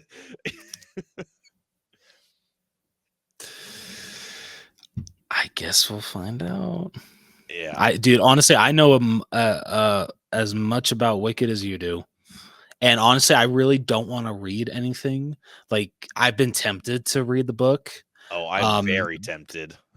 But like I don't want to, because I don't want it to be spoiled. I it's gonna kill me, but I really want to wait a year to find out how this all comes to a conclusion. It's gonna freaking kill me. I saw this video about the book and everything, and they're just like, hey, all you theater moms that want to get your kids invested in this Wicked movie that's coming out, like, and think that it's a good idea to get them to read the book, don't. And they gave them like all the freaking like warnings like that were happening in the book, and dude, it seems like a brutal book. Oh shit. And I'm like, message received. But yeah, part of me definitely wants to check out the book though. because that made me as an adult be like, all right, let's see what's so bad about this. Oh man. Yeah, but I think the story is really, really good once it gets down to business. So I think I'm going to be giving this. I've been jumping back and forth. I'll give it an 87. That's not bad. I actually thought you were going to be lower than that. Hell yeah. No, like I said, like once it gets down to business, game on, dude, and the story freaking picks up from there. Like I think if you would have chopped out that portion that I didn't care for, I would probably be in like the mid 90s. Okay. It's just that portion just brought it down a decent amount because I started noticing I was getting to that point of being like, okay, why do I care? Yeah. No, that's completely fair. Yeah, I know completely get where Caleb's coming from, and I definitely agree with a lot of what he said.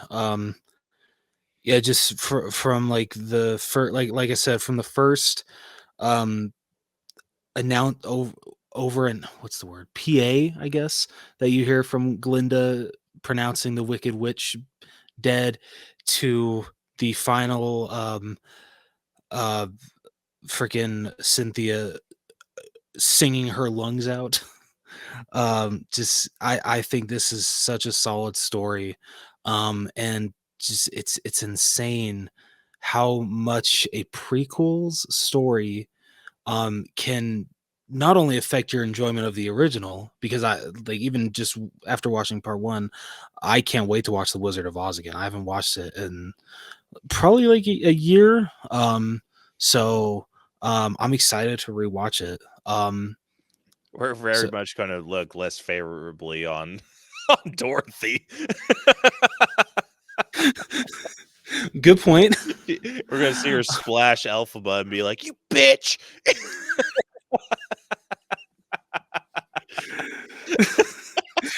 Yes, exactly. Oh man. But yeah, just the story between these two is just amazing. It's emotional. It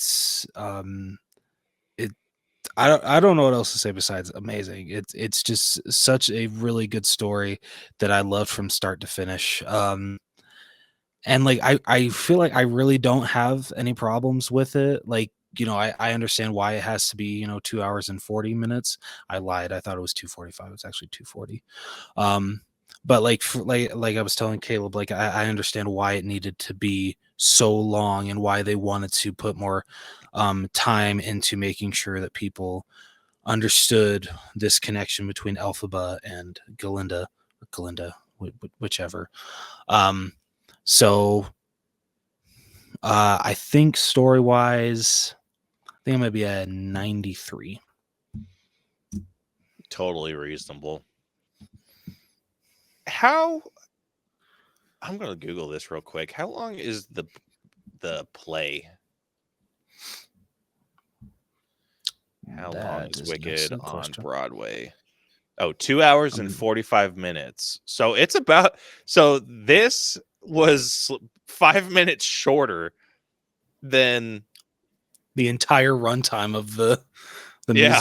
musical on Broadway. Wow. Okay. That is crazy. So they should be getting into like a lot deeper material than the musical ever did. Yeah, I would think so. Yeah, dude. After this, like, let's just fly to New York, Caleb, and let's go watch Wicked after part 2 comes out. Like, we gotta compare, man. I'm not gonna say no completely, but maybe like if they have a Groupon. I mean, no, same, man, same. Like, oh man. All right, moving on over to writing. This is super solid. Right? Dude, freaking the line, and I had to write it down because I want to make sure that I got it right. The line that Dr. Dilliman says when he's having that meeting with the other animals, when he says, if you make everything discouraging enough, you can keep everyone silent. I was like, God damn, is that true? Yeah. And it's sad how true that is. Like, that line just speaks volumes. Like, holy shit. Oh man, dude, there was a lot of freaking heavy hitters in this. Like that, and then another one that definitely was a heavy hitter for me came from the Wizard. The best way to bring folks together is to give them a really good enemy. Dude, I already hated the Wizard. But that sealed it, dude. I was like, Yeah, you're just man, like, you're a piece of screw shit. you. Ugh. Yeah, I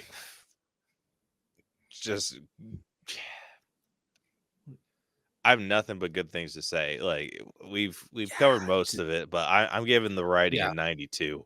It was so good.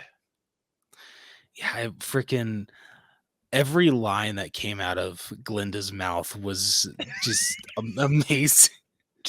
Dude, she pissed me off so bad. I love Caleb's story with this. I don't think we're recording yet, but Caleb said he was like halfway through the movie before he realized why she was pissing him off so much. He's like, oh wait, it's because that's actually how she's supposed to be. It's like Ariana Grande is doing an amazing job.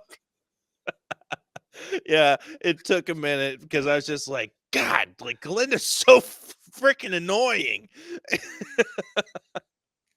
Like everything, like some of the lines that I was ready to like snap a pencil, dude, because she's just like, she was just so stunned, and she's just like, what happened? And she's like something that's never happened before. I didn't get my way. I was like, God damn you.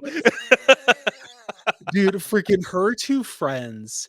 The scene in the classroom when I think Glinda has her hand raised, but Elphaba answers, and the one's just like, excuse me, yeah, raise your hand. Oh my gosh, dude, but listen, as much as Glinda pissed me off, no one pissed me off more than the goddamn Munchkins. I hated them with a fiery passion. I'm like, you are sheep. You people suck. Like, oh man. Yeah, dude, freaking watching her as she's singing this No One Mourns the Wicked, and as they bring out that huge statue to burn of the witch, like, you just seeing Glinda's face, you're just like, it's really like she doesn't want to do this, like she's really affected by her death, but she can't show that, of course. And so like freaking when she throws the flame onto the statue, you're just like, oh god, that hurts. oh man, dude, I hated those Munchkins. Like, oh my gosh, like I Forget the wanted to kids just throat running punch. down the field. Good news, she's dead. Oh man, like I'm gonna man. crack that lollipop across your goddamn neck. You little shits. Freaking, I didn't catch it, but like when the ones that are like scrubbing, I think in the water things that they have, like it says like Arsenal for the Witch or some shit like that. Like on the sides Yeah, of it's the just a tubs. shit ton of water. Yeah.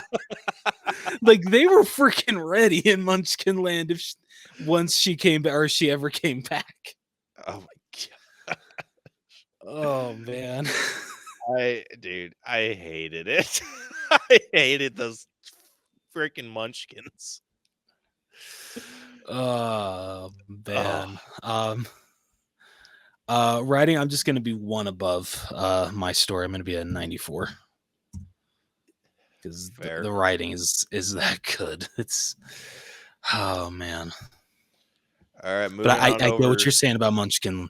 I get what you're saying about Munchkins. Oh, dude. Every time I'm like, I called it like when they were doing like the whole dance scene. I'm like, she's gonna start like once I saw what she was doing, I'm like, all right, this is how it's gonna go. Elphaba's gonna dance.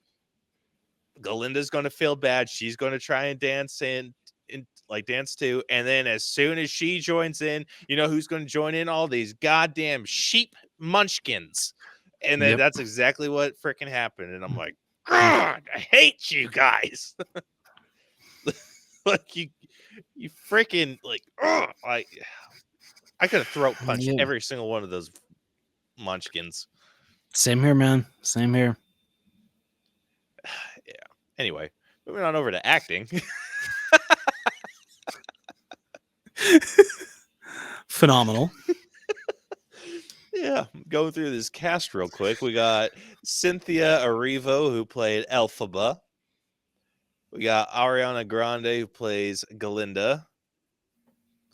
We got Michelle Yeoh, who played Madame Morrible. We got Jeff Goldblum, who plays the Wizard of Oz. We got Jonathan Bailey, who plays Fiyero.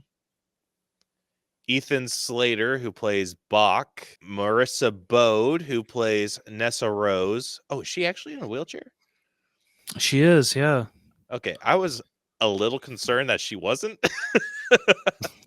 No, yeah. For both her and the girl that played her younger part, both of them are in a wheelchair. They're both handicapped. Sick.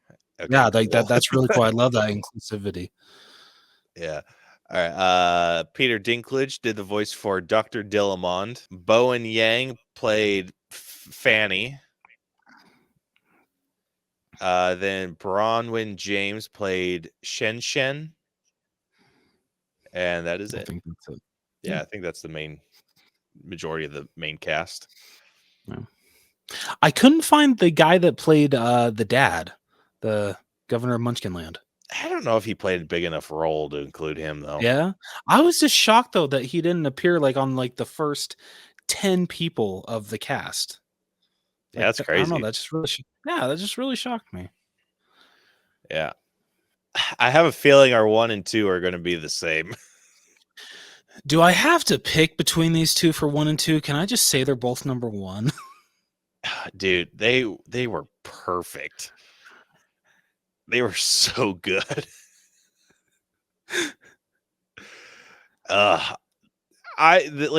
Listen, we could do like 1 and 1.1 or whatever. Like, okay. Like, because the margins here are so tight.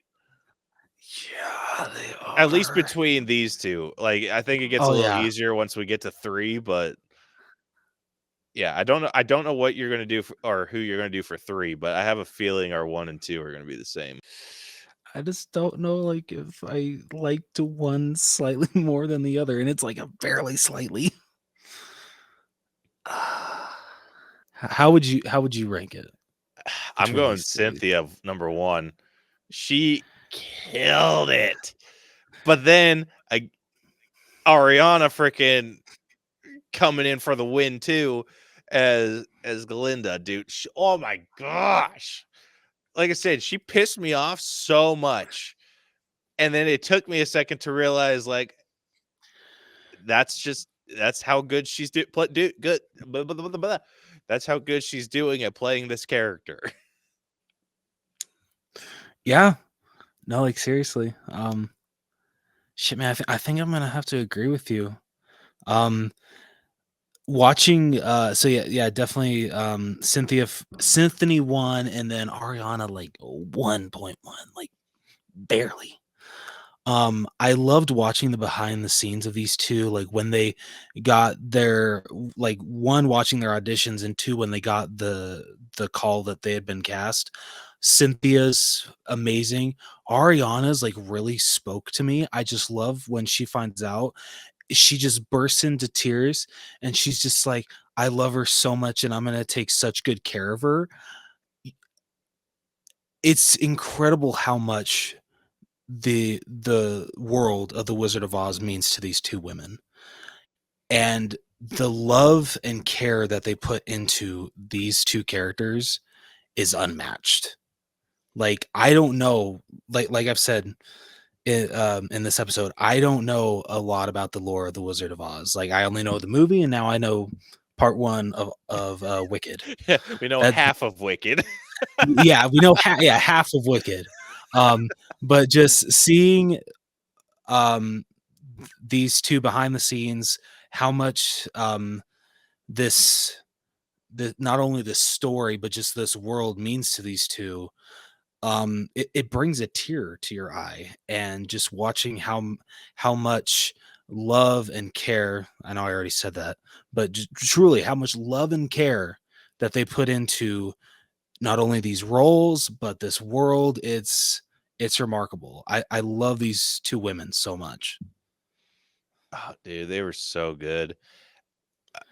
They truly took care of their roles here. Apparently, Ariana refused to do a lot of stuff that they were suggesting.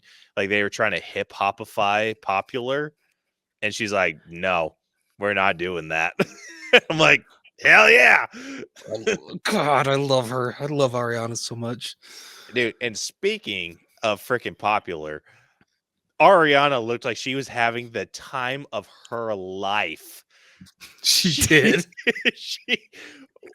she was so unhinged in the best way possible. Oh, I feel that one, and I feel the other one that you could tell that they were both, her and Cynthia were having a great time. Was What Is This Feeling? Yeah, like they were having an absolute blast, and it was a treat to watch them on screen.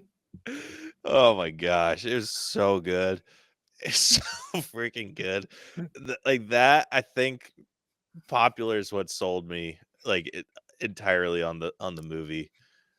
Like, I was already Fair. sold. Like, don't get me wrong, but it was just like, Yeah. seeing how much fun she was having on screen was just perfection. Like, I loved when she was like laying on her back and like pushing herself across the floor, like around the little cot or whatever. Yeah. Like, dude, she's like, they just let her freaking do whatever the hell she wanted. Like, it's genuinely what it felt like. They're Yeah. just like, But like in the sing the best way song and possible. do whatever the hell you want. And I loved it. Loved her performance. I loved Cynthia's. Hers was so good. I love their performance together when they were doing the dance in just like complete silence. Oh yeah. Dude, freaking when they first do like the hand touch, freaking just tears, man. Just I've said so much in this episode how much this movie made me cry, and I don't care. Like, I'm proud to admit it, that I teared up multiple times watching Wicked. Yeah, it's so good. All right, who would you have as your number 3? Yeah, this one's a little tougher, huh? Yeah, because like the cast overall is really solid. I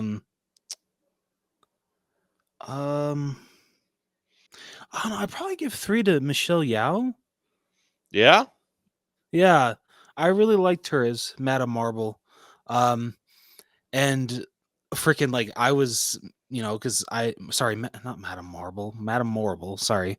Like, since I don't know anything about Wicked, seeing her actually be working for the wizard, that like freaking took me back, and I'm just like, oh shit, Michelle Yeoh's a bad guy, but she's great. And yeah, I loved her throughout. I especially loved her interactions with Glinda, and how she would literally just freaking just not throw her under the bus, but just like treat her like shit. Just be like, she's like, because when she gives her the wand, and she's just like, oh, I can't believe that you're finally like seeing my potential. She's like, oh, I don't see any potential. I don't think you have anything there. But Elphaba wants you to attend our sessions, and if I don't let you, she's not gonna do it anymore. So like, I can't afford to lose her more than I can afford to gain you. She was so freaking harsh.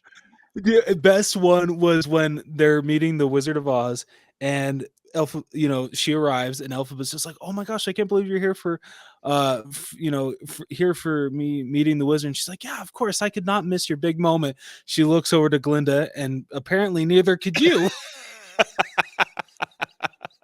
Dude, she was perfect for this role.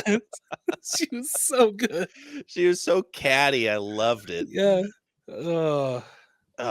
Yeah. I actually would give my number 3, and this was a surprising one for me, to Jeff Goldblum. His wizard was, I don't like it's his wizard is odd. It's like, I know now that it's like you're never really supposed to like the wizard, but or at least in like the Wizard of Oz, I realized how shitty it was that how he did what he did, just kind of like bounced with freaking Dorothy, and kind of like it was like the same deal here, but you kind of justify it in the Wizard of Oz because it's like, oh, he's just like an old man, like a really like nice, kind old man. And with this version of him, I'm like, yeah, you could totally tell that he's just the worst person. Yeah. Honestly, now I'm thinking of it, it'd probably be like a coin flip between Jeff and Michelle. Like I would say I love them that much, both parts, because freaking he was amazing. And freaking, I don't know about you, but the whole like the freaking like floating head, that shit looks so cool, but also like terrifying. It's like, yeah. I would love to. Was any of that practical? I have to believe it wasn't. I swear, I don't know. Like, I've heard like a lot of stuff was practical, but then a lot of people are saying like, unfortunately, like a lot of it looks CGI. Yeah. So yeah, I'd be very curious, like what is practical and what's not. Yeah, because it definitely looked like there was some practical stuff to it. Yeah, but yeah, I wouldn't be surprised to learn like that's some, if not most of it was CG. But yeah, so what are you giving acting? I feel that everyone was great. Like, honestly, I can't think of anybody that didn't do a great job. So I think acting, I think I'm going to go with 96. I'm actually just barely below you. I'm sitting at 94. Hell yeah. Yeah, the only reason I'm docking is because some of those munchkins, dude. I hated those munchkins. All right, I have to know, what is your opinion on Bach? Bach's kind of a shit guy. Yeah. I felt bad for Nessa Rose, dude. Okay. I know you're the wrong person to ask.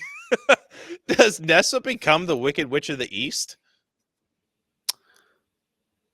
I've heard, you know what? That's a really good question, because I've like seen like clips or bits about that. I don't know, but like from what I've seen, like she might.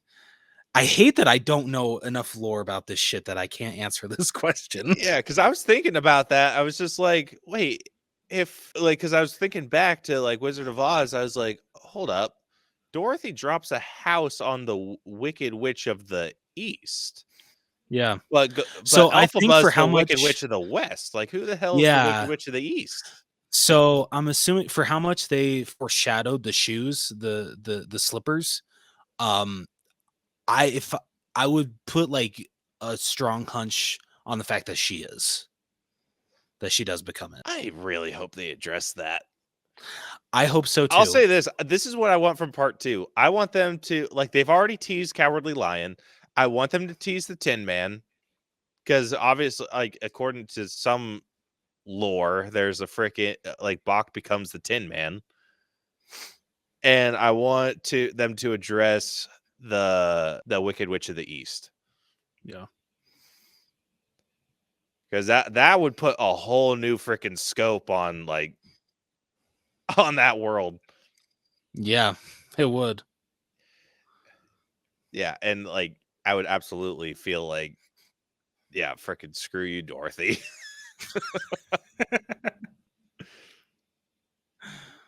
But yeah, anyway. All right, moving on over to character development, which I think this could easily be done on both Glinda and Elphaba. Yeah, definitely. I feel that it's solid for both. I feel we definitely get a little more character development from Elphaba, I feel. What would you say? I would disagree. I'd say Really? Glinda's got a bit more.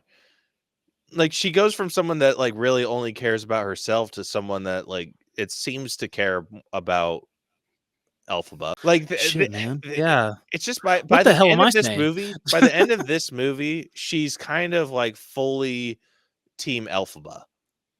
And Yeah, that's true. and like I said, if this turns out to be like a huge betrayal at the end, like, I'm gonna be really devastated.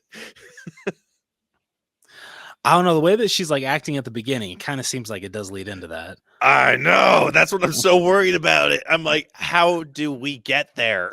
Yeah. But yeah, no, you're right. Yeah, I take back what I said. Yeah, definitely Glinda gets the most. Elphaba still gets some, development from, way that she finally thinks that she can, like, actually, like, I feel trust people, like, minus Glinda. But like, what the hell? Dude, I have no idea what the hell was going on. But like, looking past Glinda, she feels that like, after the whole dance, after being ridiculed but then being accepted, even though like she's a little hesitant, she like finally feels that people are starting to accept her, and it's nice seeing that. But then of course, once they get to the Emerald City, what she goes through with the wizard, and then freaking just everything turns on her, them saying, oh, she's the Wicked Witch, she's the villain, get her, like, kill her, like, all that shit. So like, it's honestly like, like, it's great that it leads to her movement and who she becomes as a character, but it's also really sad seeing how many people just instantly turn on her. It's really sad. But absolutely agree with what Caleb said about Glinda. It really is a nice character development, seeing how she starts off with, as she says in one line, like, oh, that's a first for me, I didn't get my way, to completely seeing where Elphaba is coming with her cause and being on her side, and just literally accepting her not only as a person, but the connection that they have, and them becoming such amazing close friends, best friends. It's amazing. Excuse me. It's amazing character development on both sides, and I love it so much. Yeah, they do a really, really good job with that. Yeah, for those of you watching the video, I don't know what the hell happened with my camera.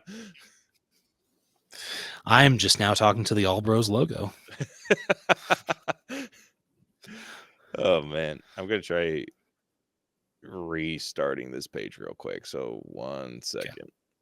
Okay. Never mind. That might be a bad idea. Oh, would it delete everything? I don't know if it would or not, but let's not take the chance. Yeah. Let's not play that game. Yeah. Considering we've been going for over 2 hours, yeah, let's definitely not. Oh, but yeah, I agree. Like the development, like it's definitely like you can tell it's halfway there. And I Yeah. think that's obviously like the situation that we're in. So we can only base this off of the half that we've experienced. So I think both Galinda and Elphaba are in a place to grow their characters very strongly. They're both basically rock bottom. Like Yeah. Galinda's we know she eventually becomes the good witch. And Yes. she like so like but right now she's dealing with like discussing things with like the wizard and stuff. So like the wizard and like her instructor and everything, they don't really like have any faith in her. And so it'll be interesting to see how she obtains that. And then Elphaba's just become like magical PETA, like defending the animals. Yeah. So that's I think that there's a good, but she's also just lost everything that she's known. Mhm. So I think that there's really good building blocks for where these characters get to and like how they become who they are once the events of the Wizard of Oz happen. Absolutely. So I don't know, character development. This wasn't like the best shining moment, but it was definitely above average for me. So this is I'm probably going to sit like an 84. Okay. I think I'm going to sit at a solid 90 for character development. Fair. All right, moving on over to effects. This had no business looking as good as it did. It did not. Like, holy shit. Dude, some of these sets were ridiculous. Yeah, dude, from Munchkinland to Shiz University, just like Man, everything just looked amazing. Those munchkins. Okay, but yes, F the Munchkins, but you have to admit, Munchkinland looked amazing. Yeah, it looked fantastic. And I was really concerned once Elphaba started like flying that was going to look bad. I was so wrong. Oh my god, it looked incredible. Holy balls, dude. And when freaking, she's like, dude, just like this towering figure and just like with her cape flowing in the sun and just like she's just this holy majestic flying beast. Like I was cheering, dude. I was like, hell yes. It blows my mind that Cynthia Erivo did all of her own stunts for this movie while singing live. Like she freaking sang live and did her own stunts. Like that is just insane. Dude, she is a champion. She is. Yeah, she's amazing. She is absolutely amazing. And genuinely very, very few problems. I think the practical sets were just the nicest touch. Mhm. And they had enough of that like otherworldly architecture. Like I couldn't get enough of the library. Right. Oh my god, that scene. Just freaking like yeah, like all the whole like going through the rotating books, that was just incredible. Yeah. Is that the most stupid way to to place your books? Absolutely. But did it look dope as shit? You're damn right it did. Is it incredible in a musical number? Absolutely. Oh my gosh. I I'll be real. If that wasn't real, I will be very devastated. It looked so good. It did. And then all the hell, I think the only like CGI that I felt like looked fake were like the animals. They were the only like noticeably fake things. Yeah. But I mean, even they looked good. Yeah, it still looked like really good CGI, and so I'm blown away that the budget was only 150 million. That's really good. Dude, I am so disappointed in these movies that have just the most outrageous budget, and then their CGI ends up looking like freaking dookie. Yeah. Like, what in the actual hell? And then you got these movies that are on a tighter budget that look this good. Yeah, seriously. Like, some math isn't mathing. Like, if No, I was an it's not. investor and I was like, if I was funding a movie and I was like, yeah, you got this much to work with, go as practical as you can go. Yeah, like push the limits of 100%. That. Like, because those freaking assholes doing CGI are going to charge you up the ass. Like, sure, are you going to be able to pump out a movie a little bit faster? Sure. Is it going to look like shit? It might. That's the risk you take doing CGI. You know what's not going to look fake as shit? A real ass set. Exactly. I think that's another reason that I was like so disappointed in like just going back to like the Iron Man like nanotech, because that's when they went full CGI with the suits. They stopped doing practical. Yeah, it's true. So I super impressed with this, with the effects here. Everything looked good. The choreography was amazing with some of these with some of these songs. Yeah. The what is this feelings choreography definitely stands out to me the most, and I feel it's been the one that like is freaking plastered all over TikTok. The whole like when they're holding the books and like patting on them, and just the freaking that dance number I feel is like freaking just plastered all over social media right now. And you know what? I understand why, because it's freaking great. Oh yeah, absolutely.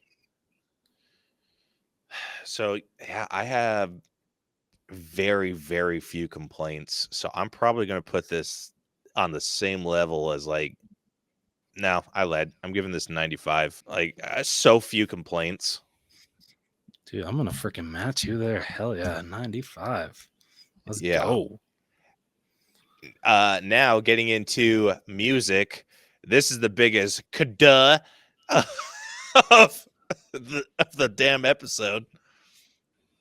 If you even joke about giving this anything less than a 10, I will personally come and kick you in the nuts. No, I'm not even going to joke about that, because, yeah, dude, if you gave it anything less than a 10, I was going to bitch slap you through this computer screen. Yeah. Listen, I do not care for musicals. In some instances, like a lot of my issues is that some of the songs sound the same. Like some of that, like there's a number of issues that I have with musicals. This is one. The soundtrack is so freaking iconic. Like you can't in good faith give this anything less than a 10. If just you do, for popular alone, like, yeah, if you do, you're lying to yourself and others, and you should stop. Exactly. Like I'm not even the biggest fan of like a majority of the songs on this soundtrack, but I know damn well that they're iconic as shit. Yeah. So, yeah, I personally love them all, but it's me. Yeah, like there's like one or two that I enjoyed out of this whole soundtrack, but I know that the others were well written songs. Yeah. So yeah, anything less than a 10, you deserve a slap in the face. Damn right. Yeah. So that one was easy. Moving on over to costumes. I'll be real. This one also took me by surprise. Yeah. Yeah. Good, right? Not In a good way. Yes. Yes. Okay. Yeah. I genuinely was so impressed with the costume design. Like for was Elphaba, incredible. but Galinda's outfits were amazing. And then all the Munchkins too. Like all of their little outfits, like I mean, yeah, they were goofy, and there were some times where everyone was like wearing a uniform. But when it came to like the dances or like the balls or whatever, that seemed very like well done. And everyone was kind of wearing like very eccentric without going like too crazy like the freaking Hunger Games did. Yeah. Yeah, like they kept it like subtle, but like also kept true to the vibe of Wizard of Oz. Like that was what I was most impressed with. Like when they were walking through Emerald City, I'm like, yeah, this 100% feels like something that you would have seen in like the OG. Oh yeah, absolutely. Freaking from the hair down to the clothes, just amazing. Yeah, it was perfect, dude. And yeah, I no complaints. No complaints. This is one I might also give a 10 to. Dude, I won't argue there. I'd be on the same level. Yeah, like for those of you that are unfamiliar, the thing that I'm looking for when it comes to giving a 10 to costumes is an iconic silhouette. And you can't get much more iconic than the Wicked Witch of the West and Galinda. No. Like they nailed both of their looks. Yep. Like to perfection. Exactly. Yeah. So, yeah, and I mean, taking that into account, I think Galinda and Elphaba easily on their own would bring this up to like a 9, but I think it was just throwing in the Munchkins and like everyone in Emerald City. Like I think that is just what threw it over the top. Like you could tell, you could pull any single person from that damn movie and like just throw them up on a screen and you'd be able to identify them so quick. True. Yeah, so easy 10 out of 10 with there. All right, last up we got personal score. All right, who's taking it? I'm going to let you decide. Okay, I will go first because I know you enjoyed this probably a little bit more than I did. A lot more than I did, probably. Listen, I say that, but I did very much enjoy this movie. A lot more than I thought I was going to. I'm always hesitant about musicals. And that's just my own like personal issues. And it, like I said, again, I don't care for expositional songs. I like for the ones that push the narrative. And I felt like a good portion of those songs did. So I look on this a little bit more favorably. And then there's some songs that I finally have the context for. Like the popular, like I feel like I've heard like bits and pieces of that song, but I've never understood the context of it. And then same with the Defying Gravity one. I know that's not the name of the song, is it? No, it is. Yeah. Oh, is it? Okay, cool. Yep. Yeah. So I wasn't super sure. I actually didn't know where Defying Gravity came from until like the trailers and everything started coming out for Wicked. I've heard the song before, again, had no context for it. And this is like, all right, cool. But yeah, now having that understanding, I love it. Like great song. Popular is a great song too. but these actors pushed it over the top. Ariana and Cynthia, they killed it. So personally, I'm sitting at a 90, which is, I feel, pretty high for a musical for me, at least. It is. Yeah, that's like super high for Caleb. That's Yeah. awesome. I love it. Very, very much enjoyed this, and I will be watching this again once part 2 comes out. Like, I'm gonna just, like, I'm probably gonna do a back-to-back. Like, I'm gonna watch this and then boom, straight to part 2. Hell yeah. So yeah, Caleb definitely, he can be hit and miss with musicals.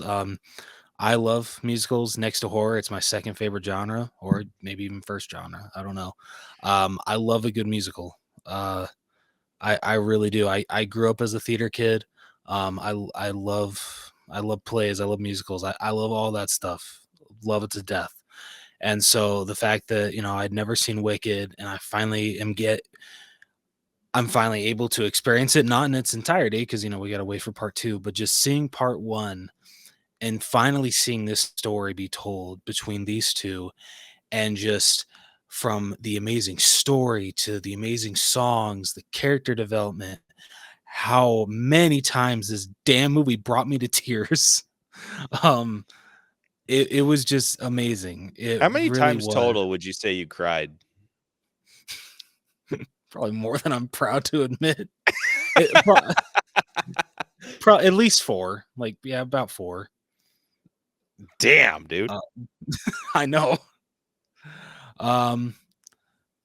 But yeah, just this movie was like, I can't say like it was everything I wanted it to be, because I've never seen the play. I didn't know anything about Wicked until I saw this movie. So it was,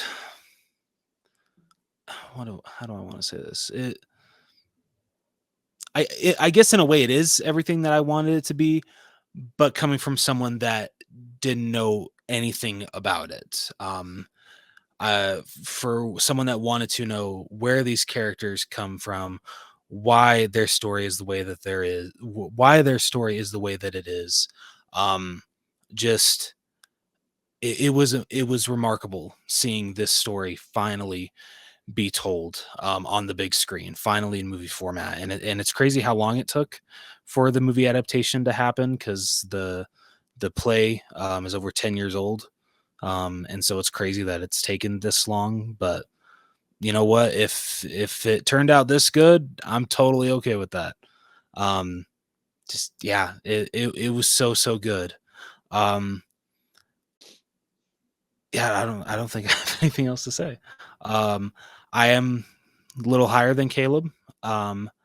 I am personally, and I'm curious if Caleb thinks that this is actually lower than he thought I was going to give it. I'm going to give it a 94. Honestly, no. I actually thought you were going to be in the mid 90s. Okay. Oh yeah. So I yeah, think if you were 94. any higher, I think you would have freaking gone on about it a lot longer than you did. Like, I got That's a couple fair. messages. Like, I know, like, the movies that you've given higher than 90, or anything higher than 95, you usually go on and on and on about, or I'll get, Yeah. not in like an annoying way, just like the message, No. like the message you send is usually longer. Okay. Yeah, that's fair.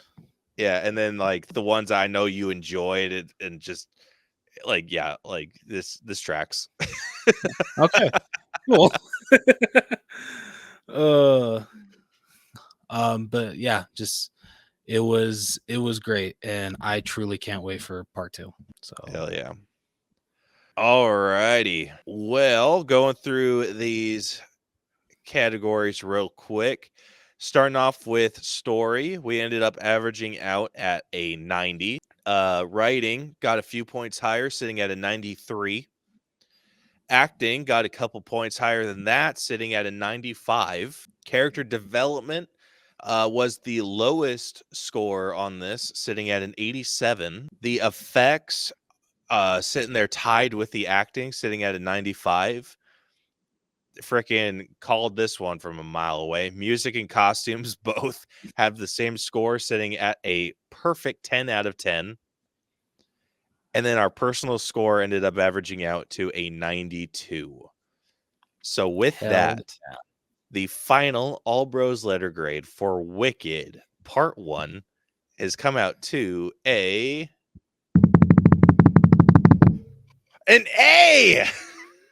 Let's go.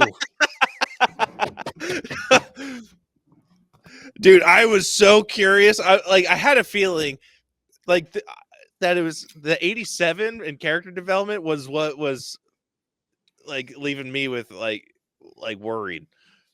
Yeah. I was like, is that 87 going to freaking bump it down to an A-? Nope. No, it did not. Let's freaking go. Hell yeah. All right. So that puts Wicked at a perfect 94%. It barely got that because our cutoff for an A is 94%. Hey, so but it did it. That's all that matters. Yeah, it did it. It absolutely did it. It is our, let's see, what is this? Our new, it's in our top 10. It's our number 10 of our top 10. Let's go. That is awesome. So deserved. Absolutely. So that puts it below Avengers Endgame. It is below Teenage Mutant Ninja Turtles Mutant Mayhem. It is below The Ballad of Buster Scruggs. It is below Bohemian Rhapsody. And then it is below Spider-Man Across the Spider-Verse. All right. Yeah, and then going the opposite direction, it is sitting above War of the Planet of the Apes. All right. It is above Avengers Infinity War. Fair. It is above Encanto. Okay. It is below, or it's above, sorry. It's above Black Panther Wakanda Forever. Okay. It is also above Wonka. You know what? I can accept that. Yeah, and then finally it is above Spider-Man Into the Spider-Verse. All right. Hell yeah. Yeah, that, oh, dude. Perfection. That is amazing. Oh my gosh. I love its placement so much. Yeah, it's solid placement. Very solid placement. And I'm glad that it wasn't like super high into the A's. Like it barely freaking scraped by. Like I want to see just for shits and giggles. Never mind. There's no easy way for me to do that. Never mind. I was gonna see like what would happen if we would have dropped the character development a little bit more, but yeah, like it barely made it, so it probably wouldn't have affected it that bad. But anyway, solid placement, very solid placement. Oh, that's awesome! I love it. All right. Well, unless you got anything else to say about that amazing placement, that I do not. All right. Well, I'd say that concludes this episode. If you guys like what you heard and want to listen to more of us, you can find us literally everywhere that you listen to podcasts, Spotify, Apple Podcasts, all those. If you want to check out our social media, you can do so. We are on Facebook, Twitter, Instagram, TikTok, all at the All Bros. You can check out our website, tinyurl.com/the All Bros. If you want to email us, you can do so. We are the All Bros channel at gmail.com. Or if you want to check out our website, you can do so at tpublic.com/user/the All Bros channel. Next week on the podcast, we'll be breaking down Moana 2. So definitely excited to check that one out, despite some of the reviews that I have heard. Oh no. Oh, you haven't read any of the reviews? No, dude. I've been trying to go into this blind. Oh shit! I shouldn't have said No, anything. no. It's fine. It's fine. Like I saw. It's like, really all I saw was like the one trailer, and then I was like, all right, cool. And so I've just been avoiding the smart. Like trailers and stuff. no, that's smart. Like I haven't really seen. Yeah, I think I only watched the one trailer too. But like all that I've heard from like a lot of people are saying like it's a decent sequel. It's not as good as the first. That's what I've heard. Okay, like fair. It's not as good as the first, but it's a decent sequel. I'm like, okay, that's all I need to hear. So Okay, yeah, good so enough for I'm me. still I'm still very excited to check it out. Like to see Moana and Maui back together again. That's gonna be awesome. Yeah. But you can look forward to that next week. But until then, this has been the All Bros Podcast. I'm Jonathan. And I'm Caleb. And we will see you guys next week.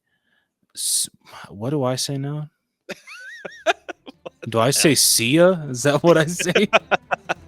Shut the hell up.